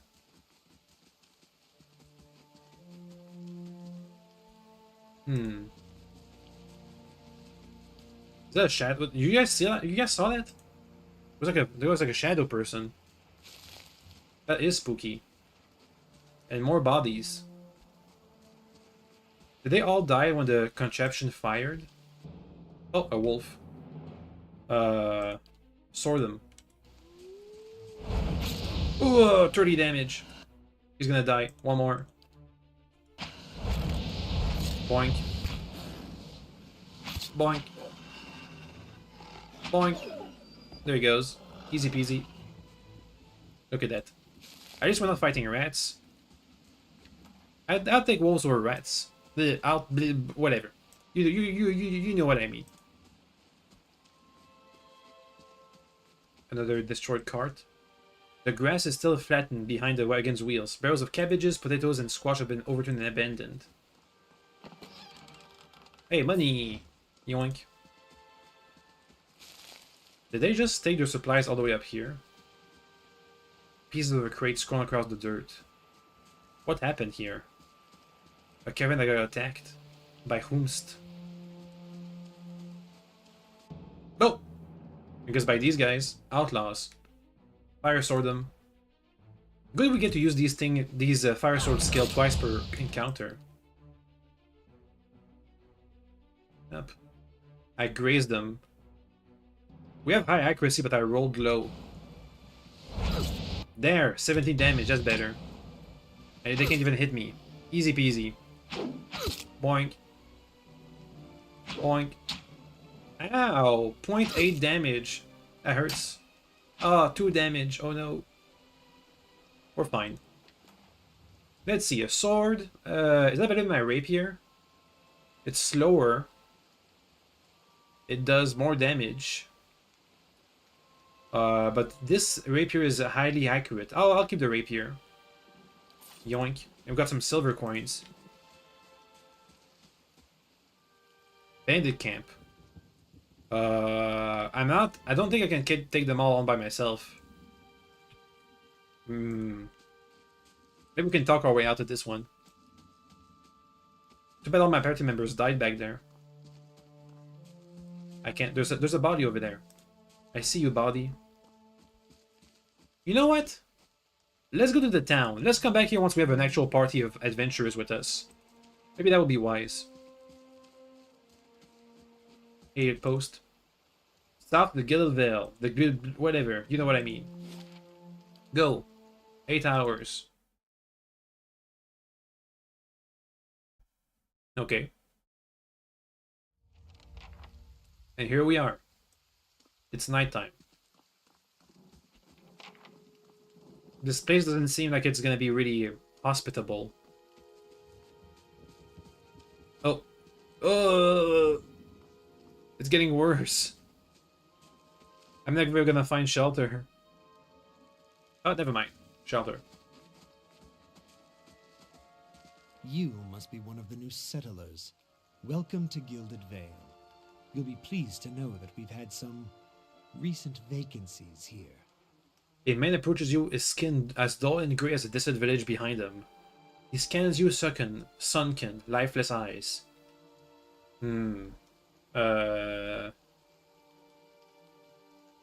Do you welcome everybody that way? The only answer you hear is the buzzing of the flies from the tree. Of course, we'll need to make some inquiries first. The inestimable Lord Radric VII has taken great pains to insulate our town from Widewind's legacy. Have you ever sired a Hollowborn child? I mean, I don't think so. What are you talking about? Yeah, let's get into explain what that concept is. An infant born without a soul, of course. Lord Radric has made it his first priority to eliminate this scourge from our village. Were all these people soulless? I should warn you, stranger. Here in Gilded Vale, we have a special place for dissidents, charlatans, and those who would hide a curse in our midst. He steps to the side of and inclines his head towards the deformed tree. His lordship's wife is with child and due any day now. Without his approval, I shan't be able to find you a permanent settlement. It will have to wait until after the birth. We can continue our interview then, after the bell tolls from Radric's hold to signal my lord's new heir. In the meantime, you can find temporary accommodations at the inn just southwest of here.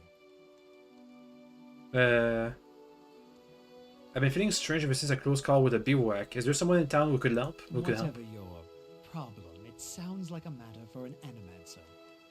However, the only animancer in Gilded Vale isn't in any condition to speak.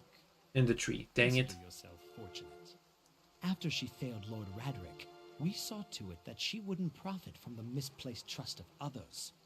A bad cure is often worse than none at all. Well, how do I get cured?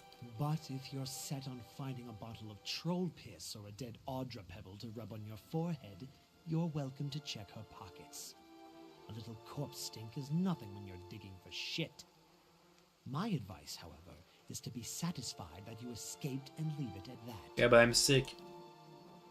You said something about Hollowborn and Widewind's legacy. I forget that you foreigners do not have this curse in your homelands. The Hollowborn has been a scourge upon the Drywoods for almost 15 years now. Children born without a souls. Pitiful dumb things that breathe barely, but do not truly live. Some say the Hollowborns are a disease, some say they are punishment from the gods.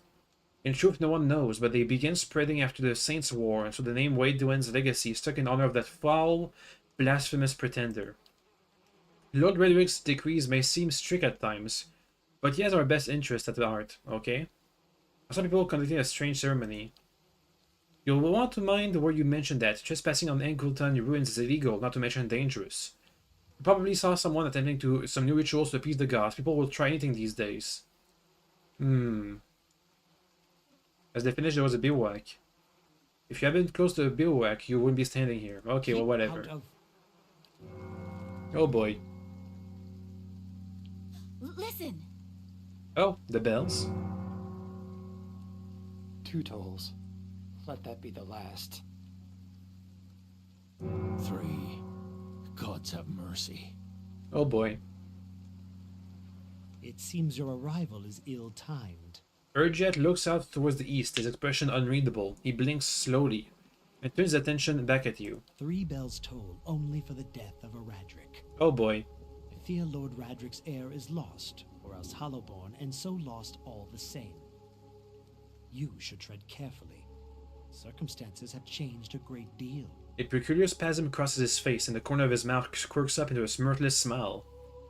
You have to go for a bit of the kids, but here you are now. Okay, well, we found out that, Everybody's dead except for us. We were sick. We made our way to the village. They are harassing us about if we ever had hollow-born children, aka soulless kids. And now the Lord's kid apparently is hollow-born or dead, aka not good. And also I'm supposed to be like settling here or something. Also everybody in the village was killed. Lots of stuff happened. Hello? You come to us at a time of mourning. The legacy has struck at the heart of the Gilded Veil. Our effort to redeem ourselves in the eyes of Baraf must be redoubled. What happened? I will know the more details when the messenger arrives. The vagaries of childbirth, perhaps, but that's not your concern. Can we get still some free land? I can be sure of nothing right now. I advise you get some rest. The inn, or a stable for all I care. Find me afterwards. I will know more than soon enough. Well, thanks, dude.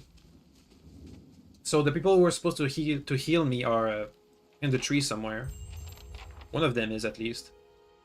Can I loot? Somebody? I'm looking for a cure. Guys? No? Okay, well... examine the tree.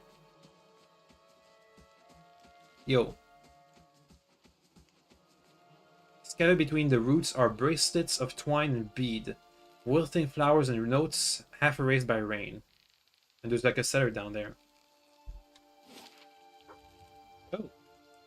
Opera's house, Ingrid's house, Doggy White! We're supposed to go to the inn over there.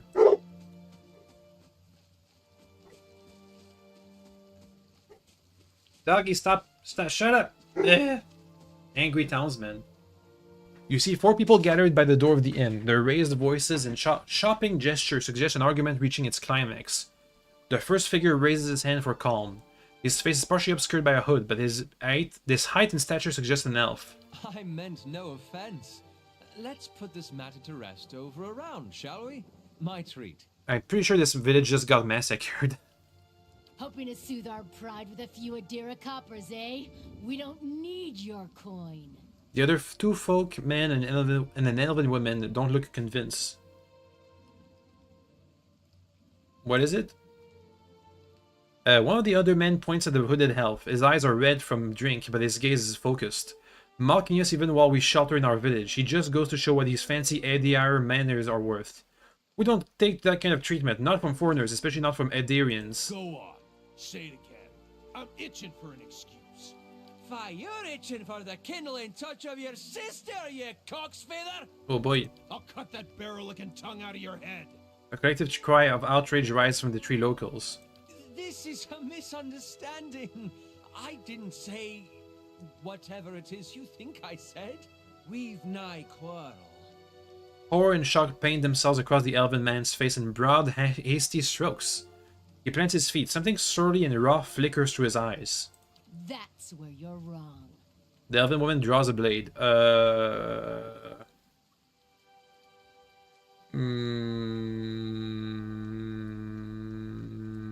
That's stupid. No one gives us order, foreigner. They squint at you through red, blurry eyes. It sounds suspiciously like you're defending him. And it's time to do some murder. Well, I can see why this village got massacred, if I'm gonna be honest. Fuck him. Kill him. Have a holy fire sword. There we go. Oof. Well, there they go. At last, as the attackers fall, the elf turns to you, the tension almost gone from his smooth face. Not quite how I hoped to get to know the neighbors.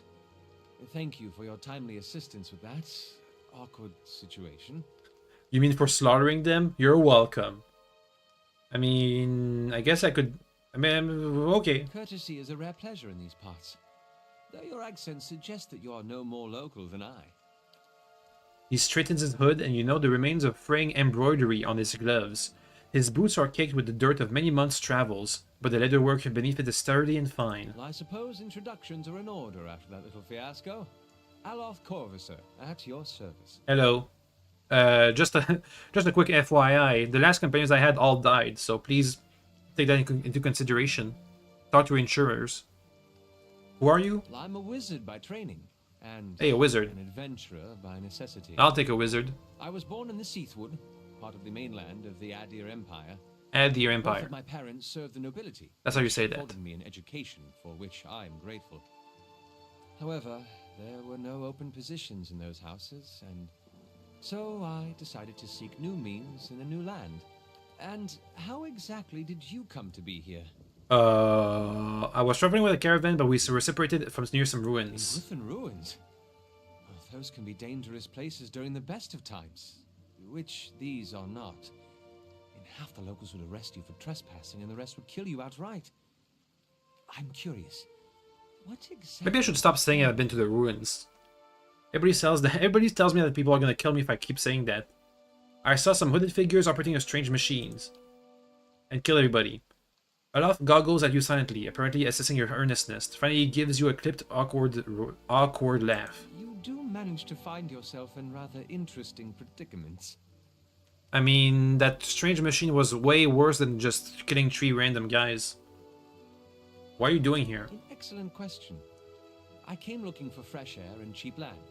Nice. Instead, the magistrate gave me directions to the inn and a story about the local lord's expectant wife. But I take it that's a familiar tale. Mm-hmm. That's what he told me too. I'm looking for an expert on souls, am I? I guess I am. I'm doing that. Indeed. The local lord has searched far and wide for similar specialists. And he has rid himself of them almost as desperately. He nods the gnarled old tree in the center of town. Okay. What was that? What was that noise? Whatever. How did you manage to cross these 3 drunks? I'm afraid that was a matter of misunderstandings and mistranslations. It doesn't help that people in these parts remember their war with Adir like it was yesterday. You did a rather lewd suggestion regarding one of the aggressors and his own sister. Ah, that. As I tried to tell them, they misheard me. Happens all too easily after a few pints, and the accent doesn't help. I also heard that. Just for a moment, he looks at you as if he was about to say something. His expression brightens with mischief. But before he can speak, he forces a tight smile, biting his lips so hard you expect to see blood. Finally, his face is relaxed, and he shakes his head. I should speak more clearly next time. My apologies. You don't look like a settler. Begging your pardon, but neither do you. Ayo. Yet, circumstances can find a person in the strangest of places. Okay, bye. As should I, given recent events. It's just as well. I've had enough of the watered wine and lumpy beds at the inn. They say even the owner tired of the place. Just up and left one day. There's no owner? It explains quite a lot about the upkeep. It's Perhaps free? I could join you. I could use a change of scenery, and I find it's better to travel in numbers. Okay, you can join me, but don't insult my Excellent. sister. I shall follow you. Alright. Free wizard. I? So how do wizards work? I shall. He's got a mace and a book. A scepter, a sword. I can talk to him. Edit grimoire. First level spells. Arcane assault. First level spells. Let's see. Dazzling. I can daze a bunch of people. I can burning hands. Sunless grasp. It's a cold touch. Does freeze damage and reduces accuracy. Summons 3 spells, missiles, that the magic missile, okay. And we get 3 spells per day. We have 5 spells in total. That's cool. Okay, wizards. Got us. Loot. Yoink. Into the inn. Hi. Any more companions for me to recruit? Just examine stuff. The floorboards are sticky with spills that no one has bothered to clean.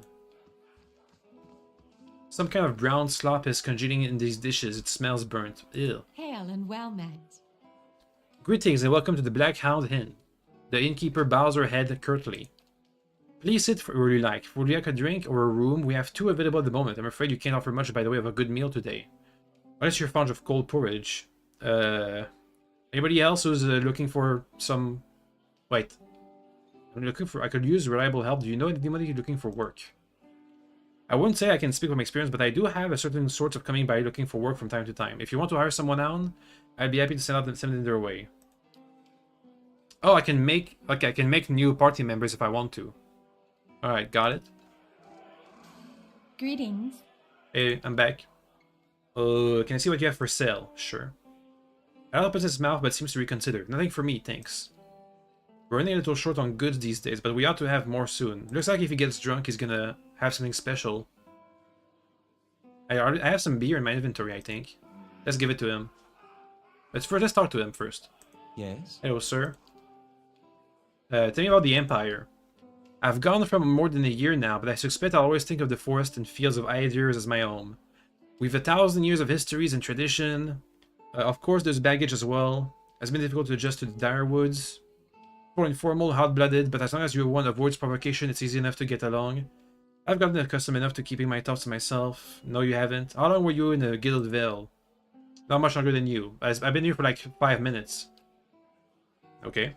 Let's give him some alcohol. See what happens. I do not... Don't I have alcohol? Alcohol. No. Use it. You use it. Hi? Quick items. There it is. Drank. Okay. I'm here. And if I talk to you? How may I help? Nothing. Okay, well, nothing happens. I tried. Yes?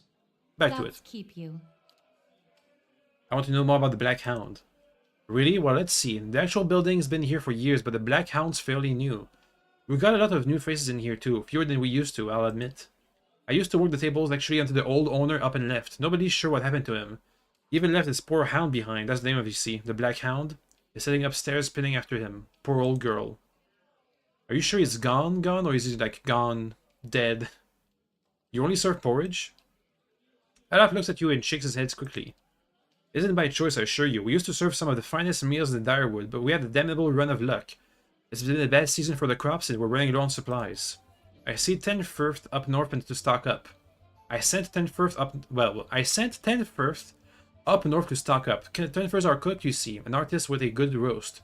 But it's been days since he was supposed to return and we haven't seen any signs of him. I might have seen his cart. He's dead, pretty sure. I've only taken from the other owner myself. I don't know what I'll do. I'll check if I can find him. What did you still say? I'd be grateful for if you did. He was traveling through the Valewood. Alright. We got a quest. Late for dinner. I shall. What about this server over there? Don't have much time for talking. Yeah, you do. Oh, the table. I can interact with the table. Can I play the games? Oh, I can just loot. Nah, damn it. Loot all the things.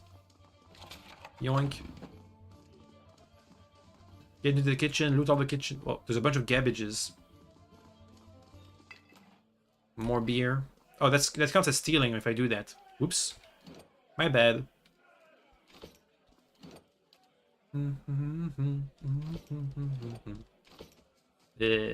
Over here. Spoons hanging from the fire, coated in brownish gunk. Ew. Give me your room, please. We're supposed to get some more information from the warden in a day. Hail and well met. Hell. Of course, we keep them nice and tidy. How much for a room? Ah! This uses the Baldur's Gate style of room. It's our character to rest. You can get some bonuses if you spend lots of monies. Laborer's Rest. Lasts for 2 rests. +1 perception, +1 mechanics, or +2 resolve. I'm gonna keep my money, thank you very much.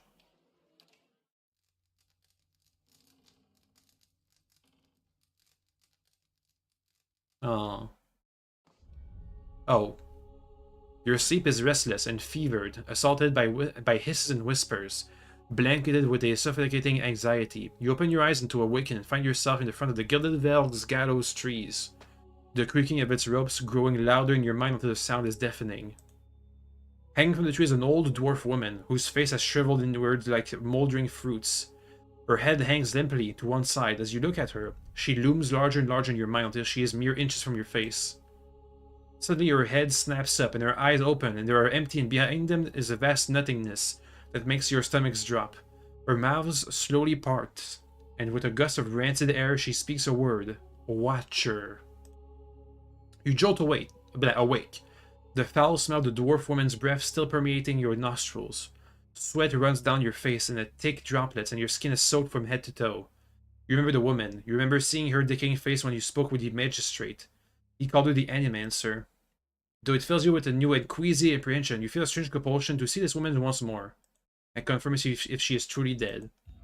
Alright. Now, there were some people in the back of the bar first. Let me go and check on them. That's Spoopy. Hi. As you near them, you feel a vibrant history containing the essence of this woman's soul. Voices from its past seems to call to you. Pick up a soul. You see a woman emptying her satchel onto her bed, taking stock of her inventory. Potions, bandages, tinctures, and herbs are scattered throughout the room, haphazardly. She bites her lip, head tilted to the side, considering. She begins to repack, one item after the other, careful deliberation undercut by shaking hands. Each item has a clearly marked place, but no matter how she repacks it, she isn't satisfied. The shaking worsens as she empties it once more, one hand held over her mouth. Tears eke from her eyes as she gives up any semblance of orders and shoves everything she can in the satchel, grabbing it and running out of the bare house. Straightening her back, she walks to the docks, chin high, eyes hard and red. A gangly young elf offers his condolences, but she can't see him from the ocean ahead of her. She wanders the docks, offering her services as a doctor to any who would listen, anyone heading out into the high tide. Less than an hour later, she watches her childhood disappears in the distance, a tiny speck of an island, and tries not to jump. Alright. Well, okay. Hello? What the heck? There's like these special interactions let me see that kind of stuff. More souls. You see a group of young men standing around a makeshift practice target. This man stands up in the middle of them, explaining how the construction and use of a bow. He holds it up, pointing out each part as he speaks about it and what it does. He then walks away from the target, telling them to remain where they are, and takes his place about 200 feet away. He carefully lines up a shot, explaining what he's doing as he does it, and lets the arrow fly. It hits the target dead center, much to the surprise and delight of the boys near it. He smiles, walking towards the boys, thinking about the proper stance and how to most effectively hold a bow. A noise comes from the tree line near the practice venue, and he stops, scanning the woods, blue eyes squinting against the sun. A shadow moves, making its way through the forest behind them. He draws an arrow and lines up the shot, carefully tracking the motion of the hidden creature. Loosing the arrow, he wastes no time and quickly grabs another. The boys spin, watching the arrow fly through the forest, immediately lost amongst the trees. There is sudden explosive movement in the undergrowth as a deer erupts from the tree line, running across the edge of the clearing. The boys laugh, turning it to a joke with the man about his lousy shot. They stop talking, seeing him loading the bow and leading the deer with a knocked arrow. They drop to the ground as he loses his last arrow, which flies straight the deer's right behind the shoulder, piercing heart and lung, and dropping it to dead almost immediately. The boys stare at the deer for a few seconds, then slowly turn away to the man, newfound respect in their eyes. Cool. I can see the people's souls now. That's neat. I guess that confirms that he does have a soul. That's good to know. Oh, not more.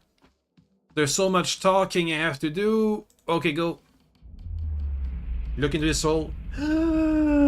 You see a man soar through the air, hitting a nearby wall with a nauseating crunch. He doesn't get up. His attacker, a burly, clean-cut warrior with a carnivorous grins, turns and shoves into his face. In the corner, three smaller men speak quietly, throwing malicious glances. The trio position themselves in three parts of the room, and with a terse nod, they charge. Unfortunately for them, the man sees them coming. Something in his eye burns brightly, and all three slump to the ground in agony. That's all in their minds. The burly man bows to a room of the unconscious and incapacitated before sauntering out. Cool. Shane shakes Moliran. You see an emaciated boy in chains, black holes for eyes, staring silently in the wall. A man in a dark coat walks in, a scroll and an oddly shaped quill in his hand. The boy glances at the expressionless corpse waiting for an animation. The man clucks at him, disapproval clearing his throne. The boy stands, limbs hanging. The man takes the quill and begins to write on the boy's chest, copying hard, angular symbols from the scroll. The child doesn't flinch as the quill digs into his skin, drawing blood as it goes. The wizard finishes the flourishes and barks some arcane commands. He is setting the symbols to glow dully. The boy cries out, knees hitting the stone hard, his chest burning black and red. Finally, the glow disappears, leaving only hard black scars etched into his skin. He slumps sideways, stretching eyes facing the back of his skull. The wizard grunts, kicking him on the legs in his way out. The boy lies on the ground. Okay, cool. One last one. You see a long road. There's two large crop fields. This woman walks slowly on the road. She stops sniffing in the air. She sniffs and says a single word, fire. She looks across the field, the confusion turning to fear. She holds up her hand to block the sun from her eyes, and she scans the field again. She kicks, sending the horse shooting through the path, which bends around some trees. She pulls short horror now in residence on her face as she stares at the burned and charred mess that used to be her family's home. Okay. Whew. Okay. Completely off topic, about 6 hours into Stalker, seems pretty little in bugs, nothing game breaking. Been doing more putzing around in storyline though, Xbox Series X. Well, that's good news in that case. Hopefully it turns out to be an amazing game. Whoa, woo, woo, woo, like the older games. Okay. I'll handle this. Locks require 3 party lock pixels. You want to pick this lock? No. Okay. Yoink. Please tell me we don't have any more reading to do. My head hurts. I'm lacking oxygen from all the reading. Oh. Next room. Suppose update in the works. Seems like there's all good news in that case.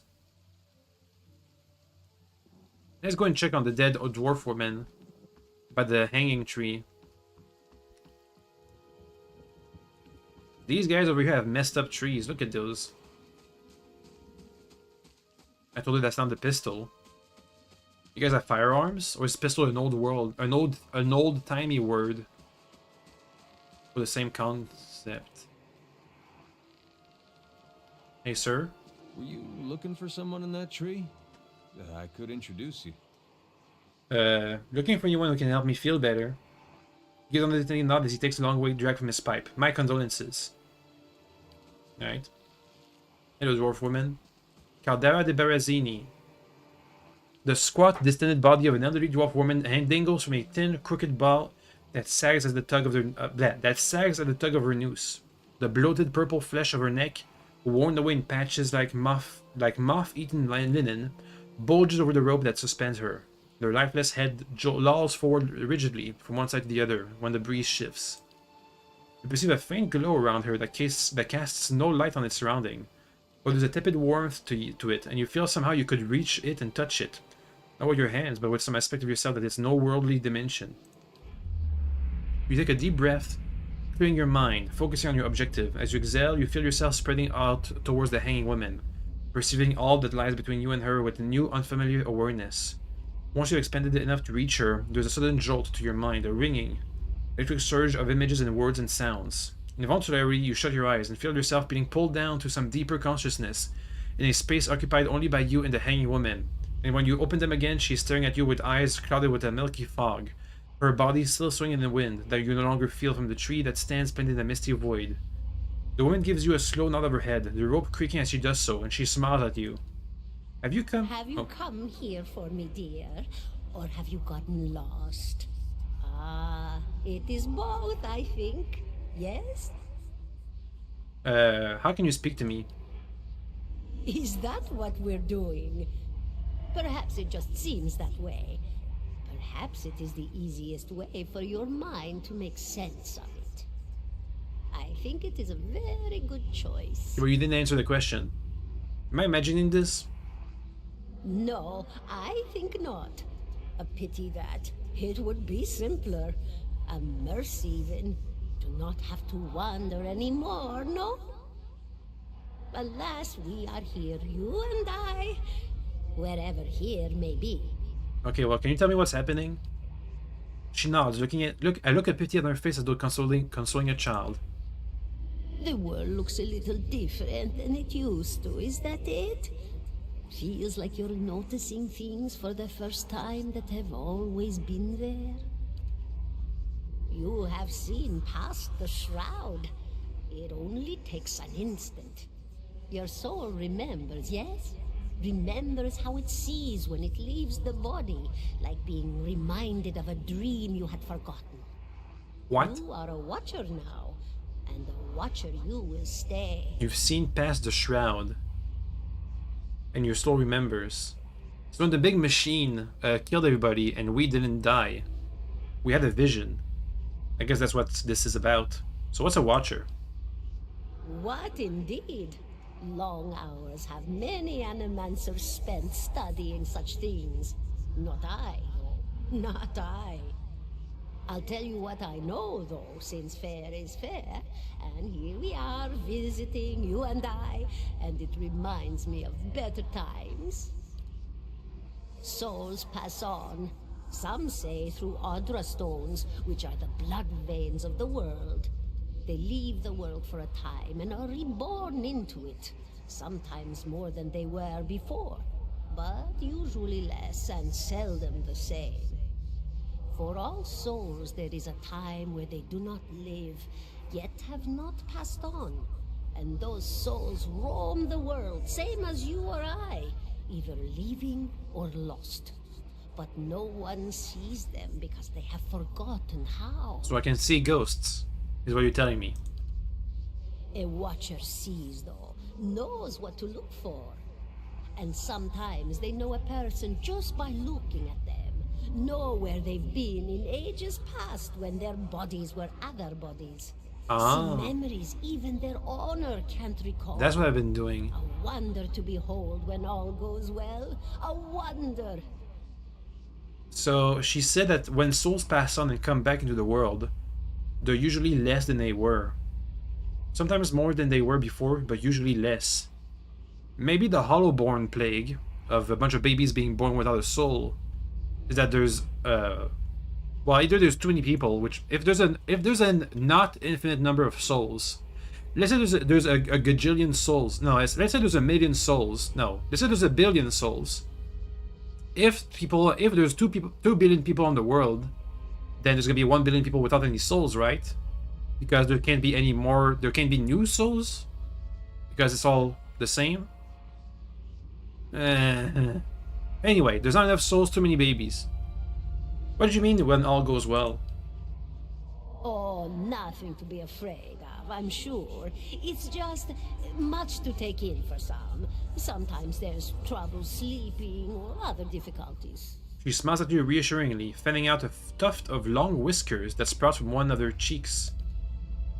You should see old Mayorwald. He could tell you much more than I. A watcher just like you. Helped many in his day. Took up in an old keep no one would claim. Not far, not far. Kadnua, beyond the Black Meadow. He will welcome the company. Okay, we have a goal. I think I survived a bivouac. Do you know why that would be? Did you now, dear? My, that would be something, wouldn't it? Could be luck, could certainly be. A storm can be a careless thing. Or maybe it got its hands around your soul but couldn't pick it up. A soul can be heavy if it stayed in one piece through its time. Strong souls, we call them in the trade. Cold, I mean. Called them. Those days are all behind me now. You said souls break apart over time? Ah, do they make new souls? Oh, yes. Entropy. Rimagan's work. We know little of why or how. We lose pieces of ourselves when we die and pick up pieces of others when we are born again. But less than what we lost. We tried to stop it with the animantic sciences, but with little success. They're god. They're becoming NPCs. A very small few resist Rimergan's influence and stay together through some force. Doggy, why? No, shut up, doggy. But they I'm talking about souls. Eventually, I think. Can you tell me if dogs have souls? Me? I'll bore you to tears, though. Who are you? And here I thought you'd come to visit me in particular. Caldara de Baranzi of the Valian Royal Academy of Animantic Sciences. Not the greatest of their number, but I came here all the same because this was where help was needed. And what happened? She laughs, a rasping, choked cackle escaping between rows of buttery yellow teeth, causing her body to bob up and down with each spasm. Seeing her blank expression, she catches herself. Oh, come now. Such a question. As though the answer were plain as a rope tied for strangling. Okay, I know you were hanged, but Last bit of cheer. what actually happened? Well, I came where I was needed, didn't I? Offered my services to Lord Radric for a pittance. A humble pittance. I was to examine the Lord's wife, see why the gods have seen fit to poison her womb. Studied her for months, looked high and low for impurities, tested her valence, the permeability of her essence. Do you know what I found? Nothing at all. A healthy woman, head to toe, blessed with a beautiful soul. Such a sweet woman, too. Meek, but warm-hearted. A few months' time, and the lord of the house demanded answers. For a time, I told him what he wanted to hear.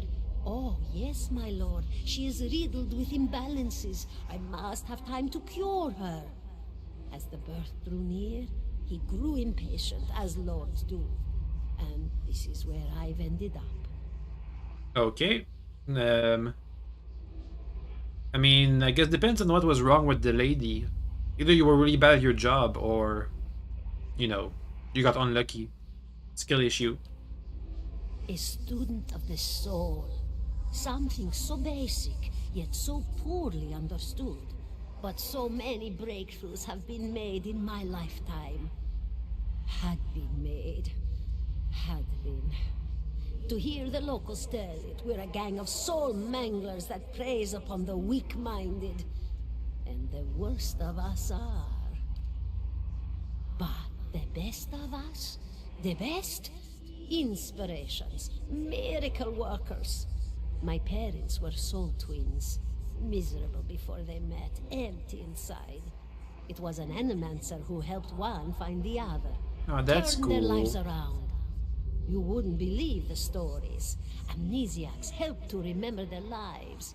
The suicidal brought back from the brink of oblivion. The elderly afforded extra moments to say their goodbyes. How soon we forget. That just sounds like regular medicine. It's a fascinating science. A fascinating time to be alive in a place like Deerwood that does not control the research, no? I love the Valian Republics for many things, but their recent caution will leave them behind, I fear.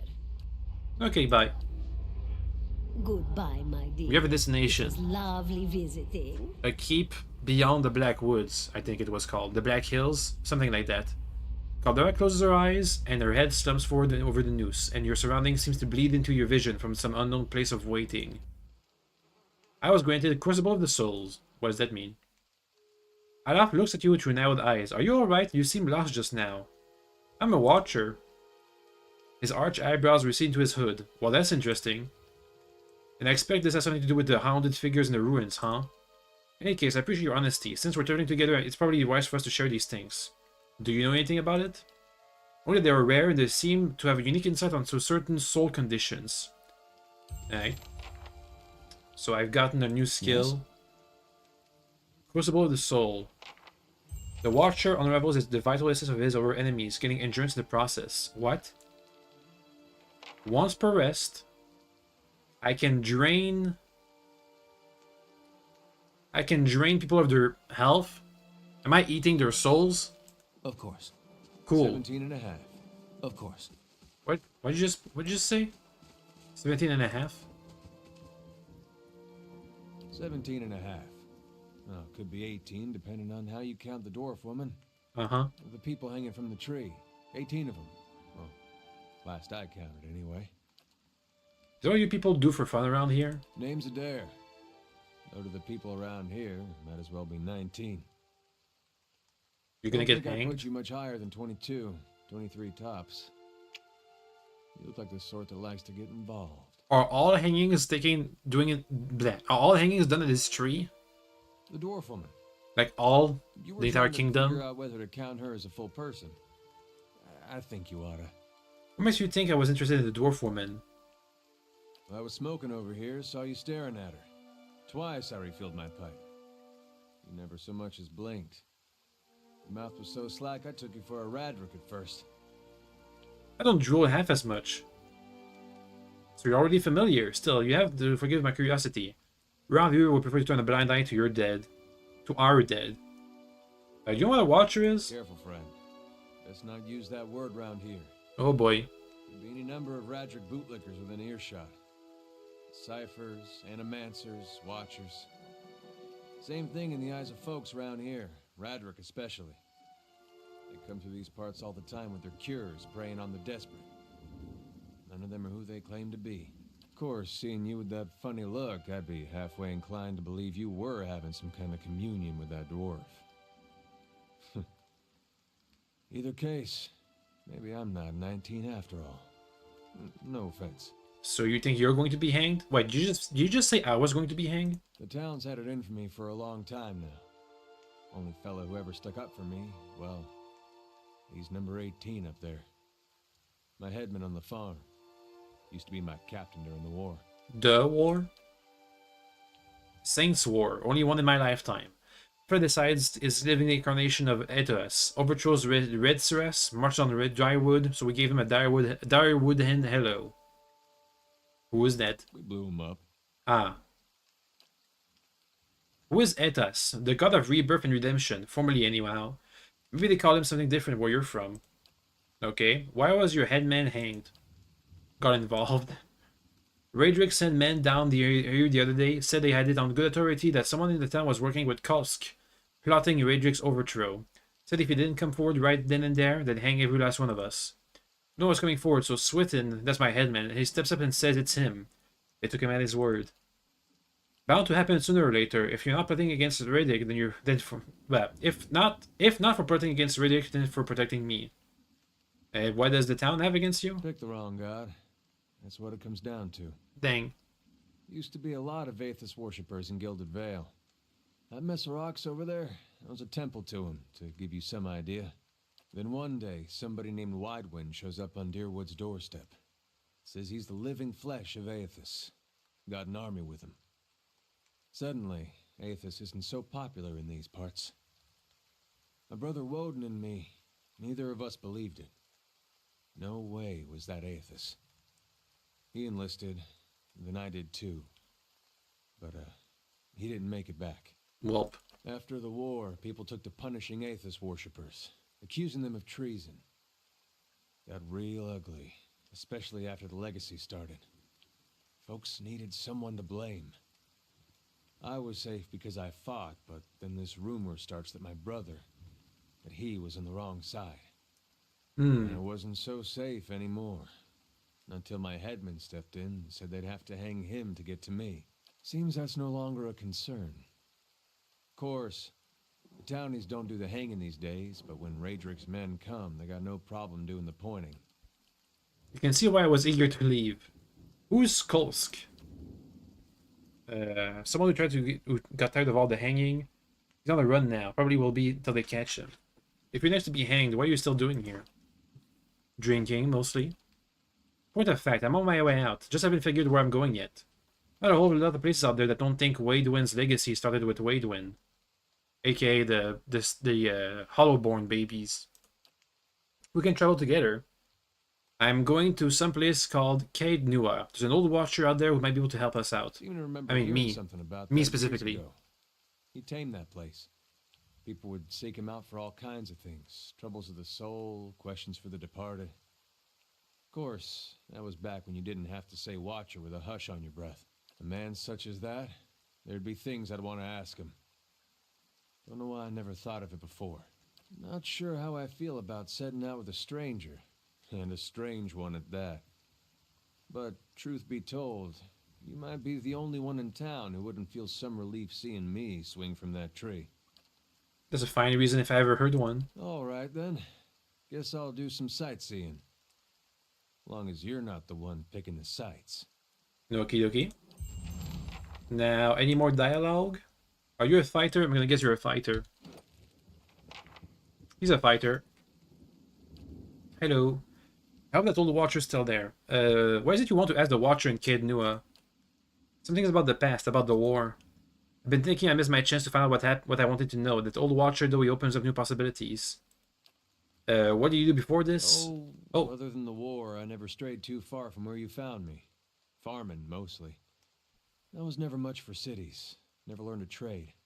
In my younger days, I thought I was going to go preach the word of Aethys, just in our temple there. My parents encouraged it. I made so much trouble for them growing up. They used to say it'd be best if I got in good with the God of Redemption. Of course, us blowing him up probably didn't help my chances there.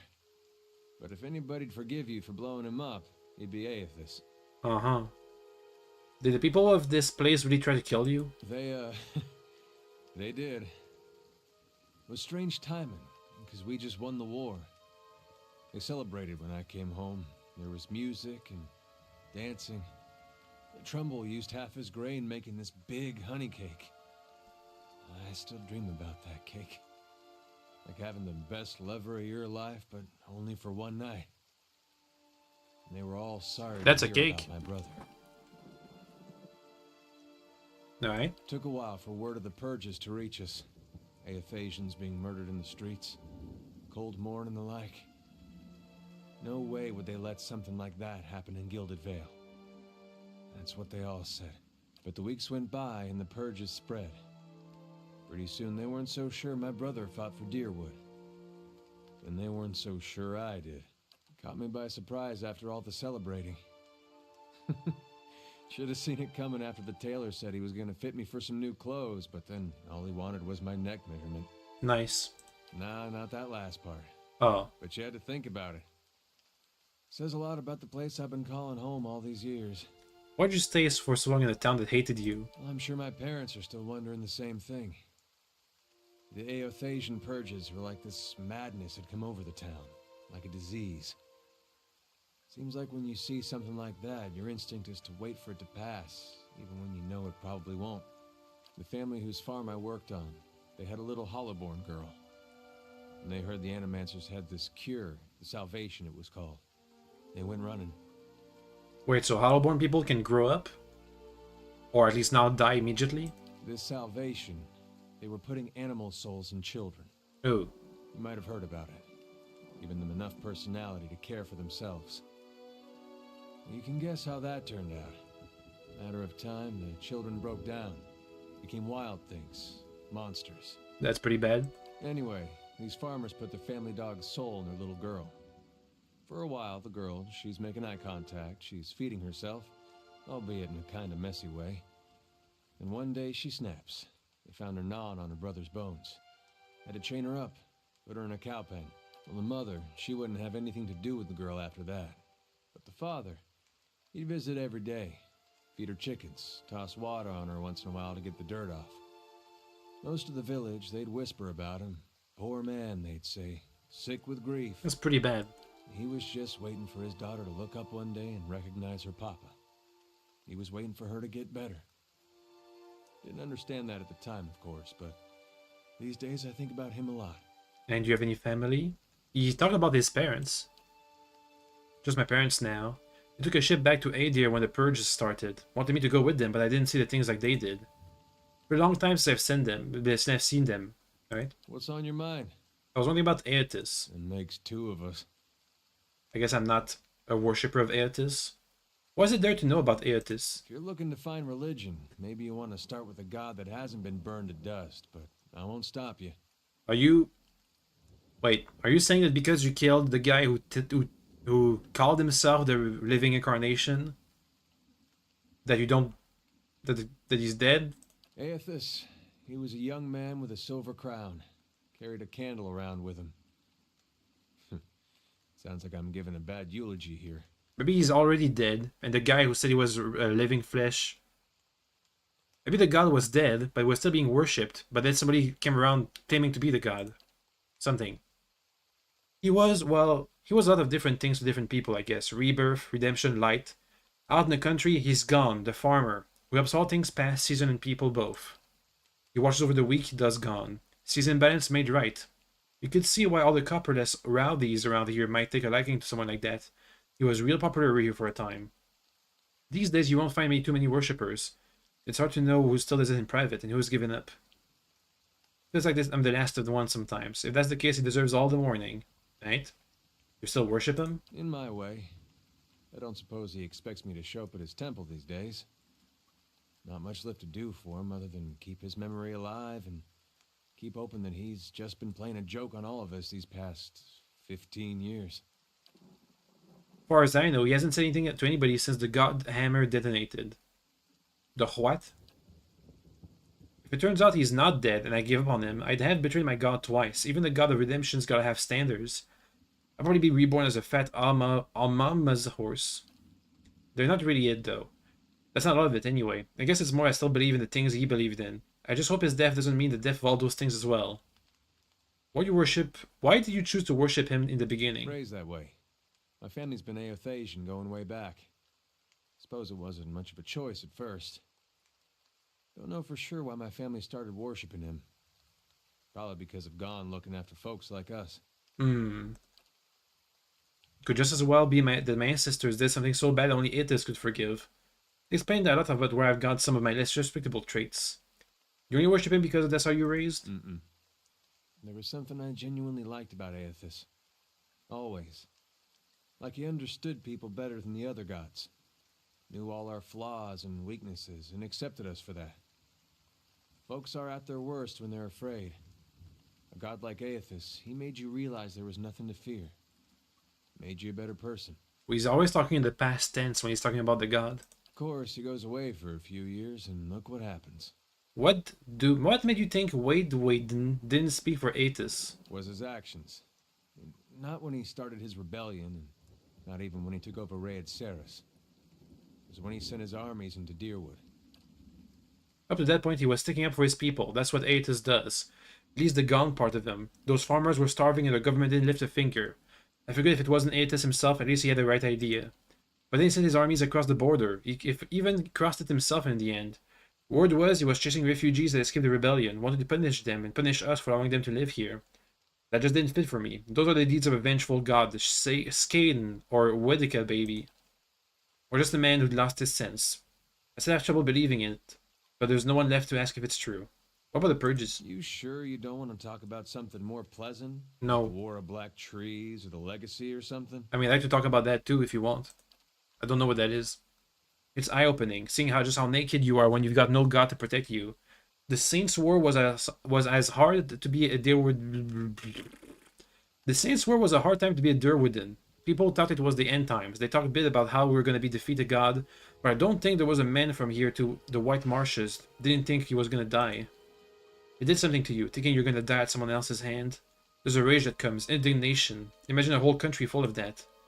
Might have been Cold Morn that started it. Town near the borders. They let Wade Wind march right through on. The rest of Deerwood cursed their names till the end of the war. Some say it was the Aothasians that persuaded the town not to oppose the army.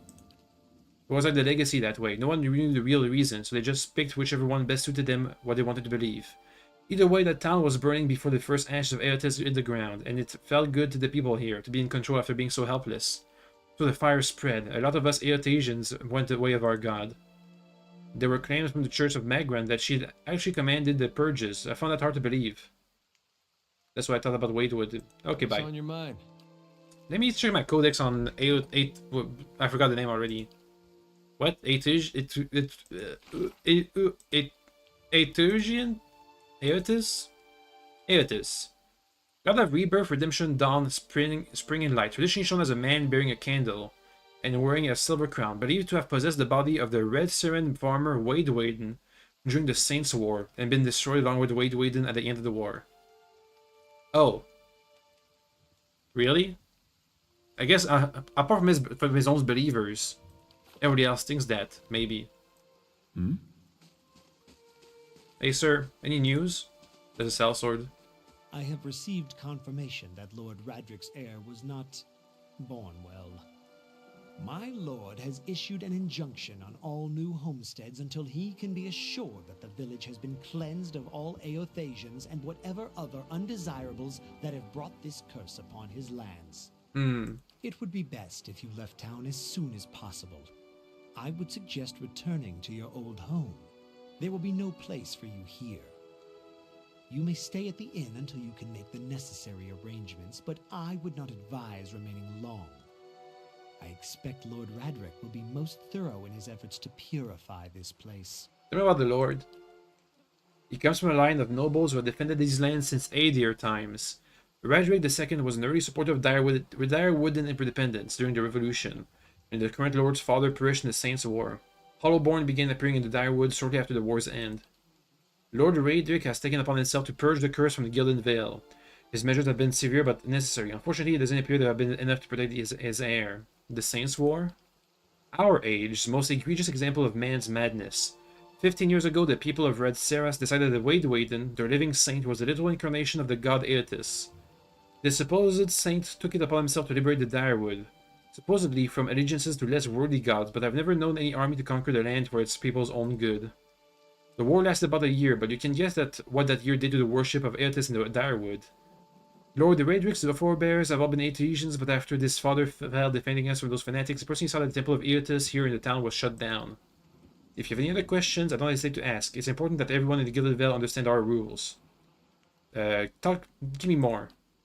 We're a frontier village, as are most settlements in the Direwood. Gilded Vale hasn't been grown much since its establishment in the colonial days, and the last 15 years have seen our population shrink further. Hence our recruitment of fresh settlers. Uh-huh. Indeed. Why has it been shrinking? And does that have something to do with the tree? Waidwaden's legacy, of course. Many women have had difficulty bearing healthy children of late. A few years ago, Lord Radric decided to decree that no mother of Hollowborn are to be allowed in the Gilded Vale. His lordships dealt with swiftly with the objectors. It may be harsh, but it purges us of this curse. Is it not worth it? What are the ruins behind the tree? That was after the temple. It was burned down. Abandoned because some nice lord decided to pull it down because he was scared of his gods even after it died. Barath's a good choice, though. I like it. Barath believes in cycles, too. Okay, it's rededicated to Barath. And it's outrageous, by the way. There's no problem continuing on. Trust me when I say it would be best if you were not here when Lord Radric's men are dispatched from this hold. They will be looking for anyone who might have brought the legacy upon us, whose very presence might have polluted his wife's womb. They will extinguish all possibilities. Can I see where the hold is? That's a windmill. That's to leave. That's a smithy. That's a house. There's a bunch of rows. Where do I go for the big fort? The stronghold we're looking for. Let's go down here. We're gonna explore this entire village next time. I just want to know where we're heading. Hello? No? Okay.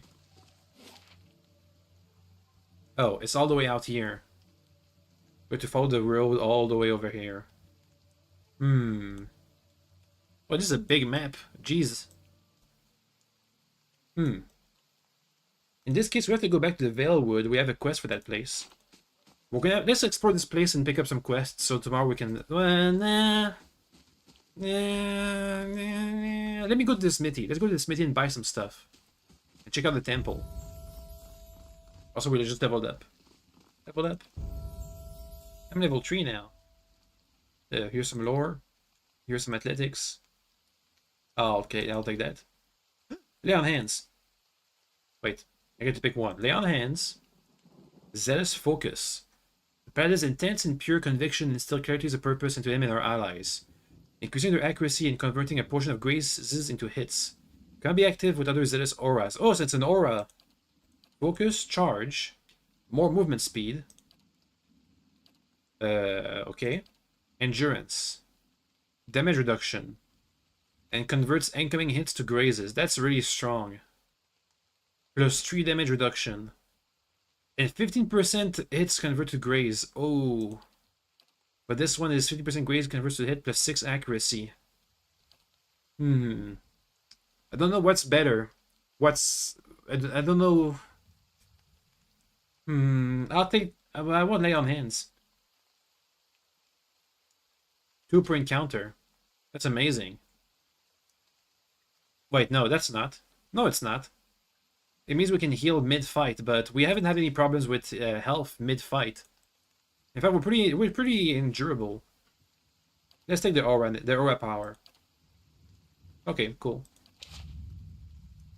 Level up. Somebody else's soul needs to be looked at. Hello. As soon as you near, you feel a vibrant history connecting this into this man's soul. You see pennants waving A small troop of paladins. The atmosphere is buoyant. If restrained, their armor has not yet been tarnished by the elements. The expedition is fresh, young, filled with zest and zeal. At their head stands a commander. Despite the excitement of his fellows, he does not smile. There's a twist in his mouth. His countenance grim. He throws up a hand, halting his troops. In the distance, dust and lightning rise from the ground. Invigorating invisible, they wait for the enemy to draw closer. Okay, cool. Is a child speaking in gibberish? Papa says the temple is cursed. Okay, let's check. Most events at the stronghold occur over the passage of game text. Well, but with game time. I haven't been in here for, must be 5-6 years. Used to be real nice. Bright. Warm. A rising sun and 3 dawn stars, the symbols of Eltas. A man lies resting against the wall, lit by the dim illumination of the fading sconces. He has a gaunt, fox-like aspect, and his face is pale and damp with sweat. One arm is held loosely against his side, sleeve soaked with blood. He gives you an anxious glance as you near, his features twisted into pain. Have a care if you mean to go in. This place is not as empty as I thought. Paying your respects to Eotesian? A little risky, isn't it? Think what the townsfolk would say. Safer down here than up there, even with the rats as big as they are. This temple isn't what it used to be, probably for the best, times being as they are. I'm no looter if that's what you're thinking. Not one of his types anyway. Just wanted to do some good, I suppose. Got my arm clawed up for it. Maybe you'd have better luck. What happened to you? I was trying to avoid the spiders, ran into a scolder. Might have gone a little better for me if the beast hadn't knocked the sword right out of my hands. Good blade too, probably still lying there in the dust, but I'm not, so that's alright. It's not a bad wound, I think it just hurts. I can get your sword. That's kind of you, but there's no need. It wasn't doing me any good. You're welcome to it though, if you find it. And more, if you help me get something more important, like with the arm like this, I could use your help. These ruins around us used to be a temple of Eotis. Not much blah, blah, blah, blah, blah. Until the war, of course, even then. Okay. Okay. Once the legacy started, Lord Riddick decided to, we heard all that. After that, Riddick ordered the temples to be sealed. It's been years. Until the tenant of those priests, that's where you come in. Those priests, maybe they didn't have a lick of sense between them, but they still didn't deserve to go out like that, chopped down in their god's home. It doesn't sit right with me. If you can get down there, find the remains, maybe we can finally give them a proper burial. No small task, there's coins in for you if you need motivating. A pleasant surprise to see that someone around here is a shred of respect for the dead. Sure. And by the flame, I owe you a good turn. But listen, the temple's been sealed off for so long it's crawling with creatures. If you can get past them, the priest would have been down in the lower floor. How big is this temple? The 3-floor temple?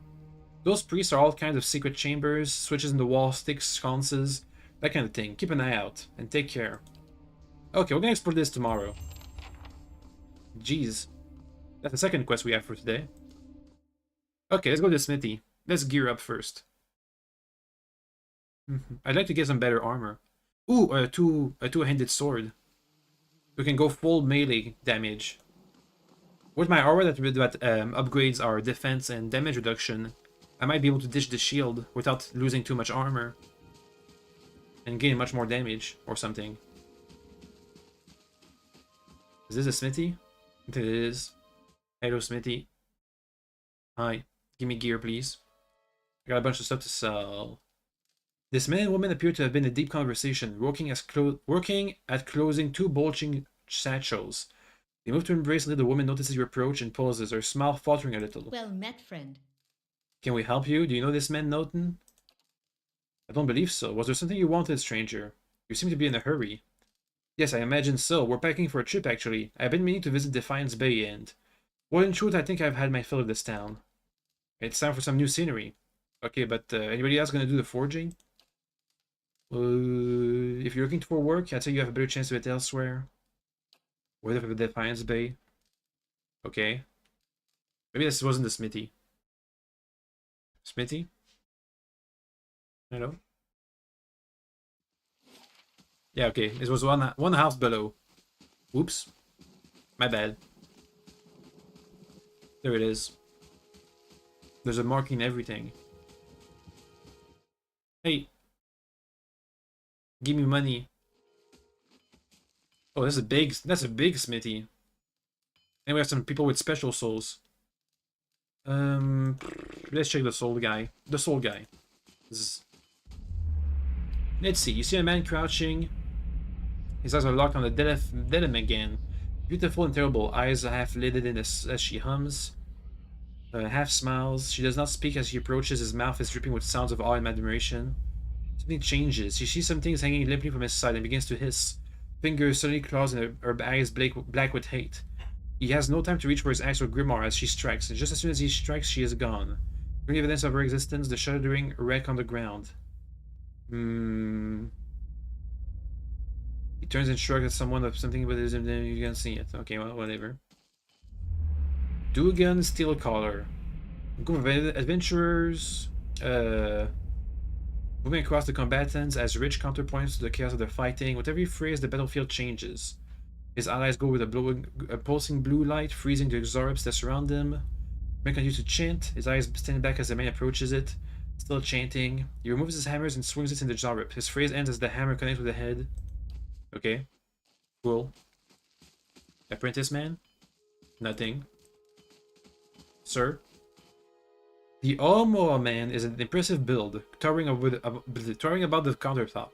His skin is dusk blue, and of the deeper ocean, his thick arms boast corded muscle. Small ears frame a square-jawed face, coated in smeared soot and an arcing black tattoo alike. He offers you a broad smile as you approach. Welcome.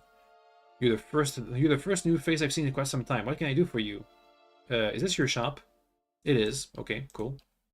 You come to us at a strange time, I'm afraid. The stock's not what it used to be, but we find weapon and armor to offer yet. All forged right here. What happened? We don't have the supplies. Been expecting the next delivery for near a week now, but there's bandits. Tell about the bandits. The dire situation in the village like this and the exodus to the cities has created too many opportunities for unscrupulous sorts. If you happen to be headed that way, maybe you should keep an eye out for a supply wagon. They'd be cutting through the Black Meadow, I expect. The only good road for it. That's now 2 wagons that haven't been reaching this place. Weapons and food. As it is, most of our weapons go to His Grace Lord Raedric. Okay, I'll find you. I'll do my best. I appreciate you trying anyhow. You bring back the supplies at least, and I'll give you I'll have much more to offer you. A discount to start. If you find my workers, I'll give a good smack on the head for me. Okay. 3rd quest. I guess we're not gonna be buying anything. Okay, well, in that case, let's stop here. We can keep visiting house to house tomorrow. We only have a couple more to visit. A windmill and this house. You know, let's do that right now. We can do all the adventuring tomorrow.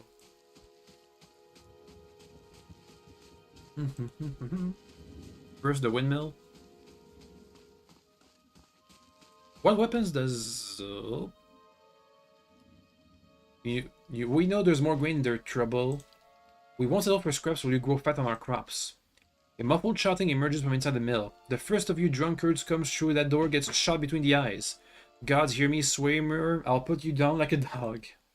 Come away for now, lads, but we'll be back, Trumbull, and we'll have fair prices, or by the flames we'll have a reckoning. Investigate the feud. Oh boy, more quests. I mean, I'll take it. Hello? What's up? They have crossbows. An elven man stands before you, his relative stocky build suggesting a life of labor.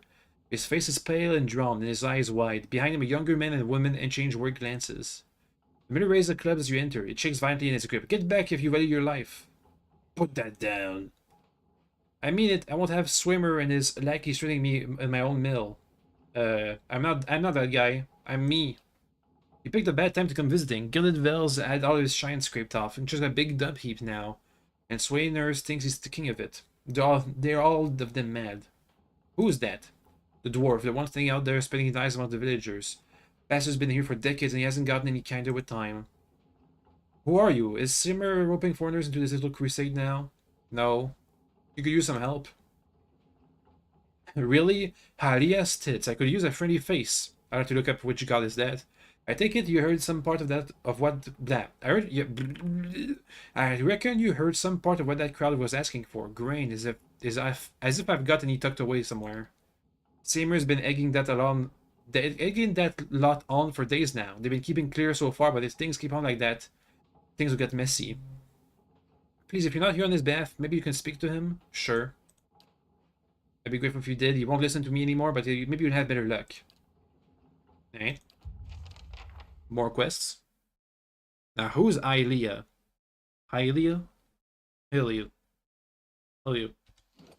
Wrong button, excuse me. Ilea. Goddess of sky, maternity, creativity, birds, song, invention, language, and the arts. Not known to take particular physical form, but thought to be present in birds of all kinds. Okay, one more location. Over here. Fast forward. The last house we need to check. For today, at least. For now. I want to check which weapons does what's his name have. I need to learn their names. Alof and Eder. He's using a saber and a shield and a bow. Interesting. Yo. Oh, you have a bow? Afra. A dire wooden woman is standing in front of the fireplace, humming a quiet tune to herself. Or perhaps her unborn child, for she is quite clearly pregnant. She turns her head slightly as you enter. Hail and well Oh. met. Well, finally, I was starting to think. The woman makes a startled noise once she turns around and sees you. Oh, I'm sorry. I was expecting someone else. She gives you a cautious smile. Can I help you? You have a good kitty cat. Thank you. She's a sweetheart. Keep the house clear of mice, too. Who were you expecting? My sister, Kaliska, is traveling with one of the caravans. Uh-oh. I got bad news. She sent a letter before she came. She said she was going to pay her way by working as a guard for the caravan master. She was always a tough one. I don't suppose you've seen her on the road, or the caravan perhaps? It's Master Odema's. The caravan was attacked and we escaped, but Kaliska was caught in a bivouac. Afra covers her mouth with a hand, her eyes wide with horror. For a few moments, she can manage nothing but strangled voices gasping as her eyes brimming with tears. I knew. I told it was a dangerous path to take. Kaliska was always so certain she could take on any dangers. Oh, my poor sister, I'm sorry, stranger, I just can't believe she's gone.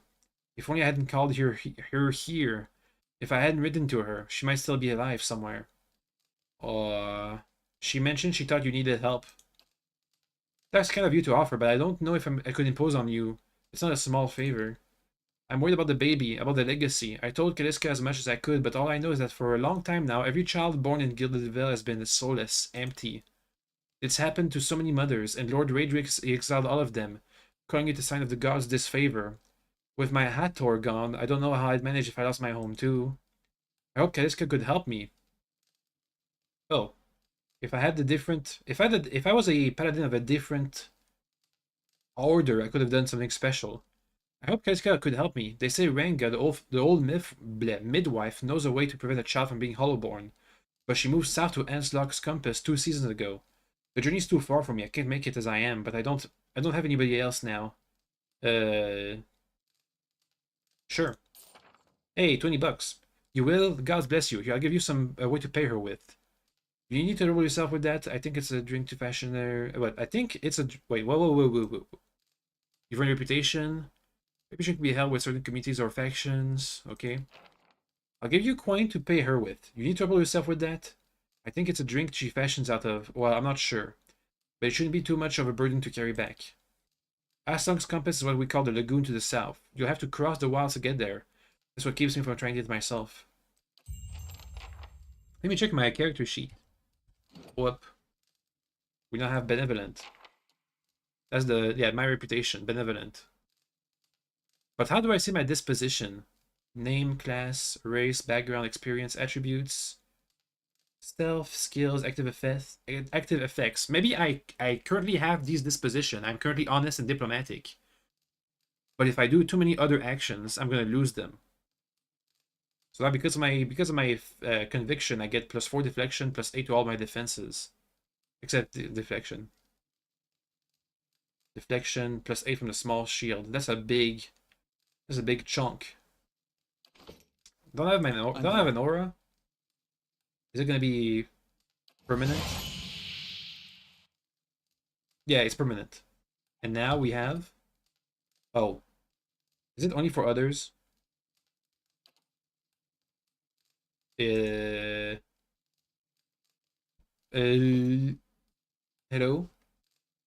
Oh no, it's not for defense, it's damage reduction. It's just as good. Just as good. And it does hit me too. Okay. We have some quests. We have 3 locations, 3, 4, 5 locations to go to. We're gonna talk with one guy. What's his name? The dwarf guy. Do I know where he's gonna be hanging out on? Quests. This one. The hungry farmers are on edge and it seems like the situation is gonna change. He's clearing. He's in the inn. Okay. But we'll do that tomorrow. This was blah. We just did the introduction to the game. We're level 2, level 3. Level 3 now. Which is pretty good, I guess. It's fun. It does remind me a lot of the original Baldur's Gate. Especially because of how, in the beginning of the game, the combat is not exactly, let's call it, high intensity. So we don't have many abilities. Or many companions yet. So it's mostly just 1v1s or 1v2s or 3v3s or something like that. And you don't have many options to or counterplays. But as time goes on, we'll get more and more of these. Anyway, let me save. Oop. That's gonna be it for today. See you guys tomorrow for more. Oop. Where's my button? There it is. Okay. Bye bye everybody. Bye bye bye bye bye.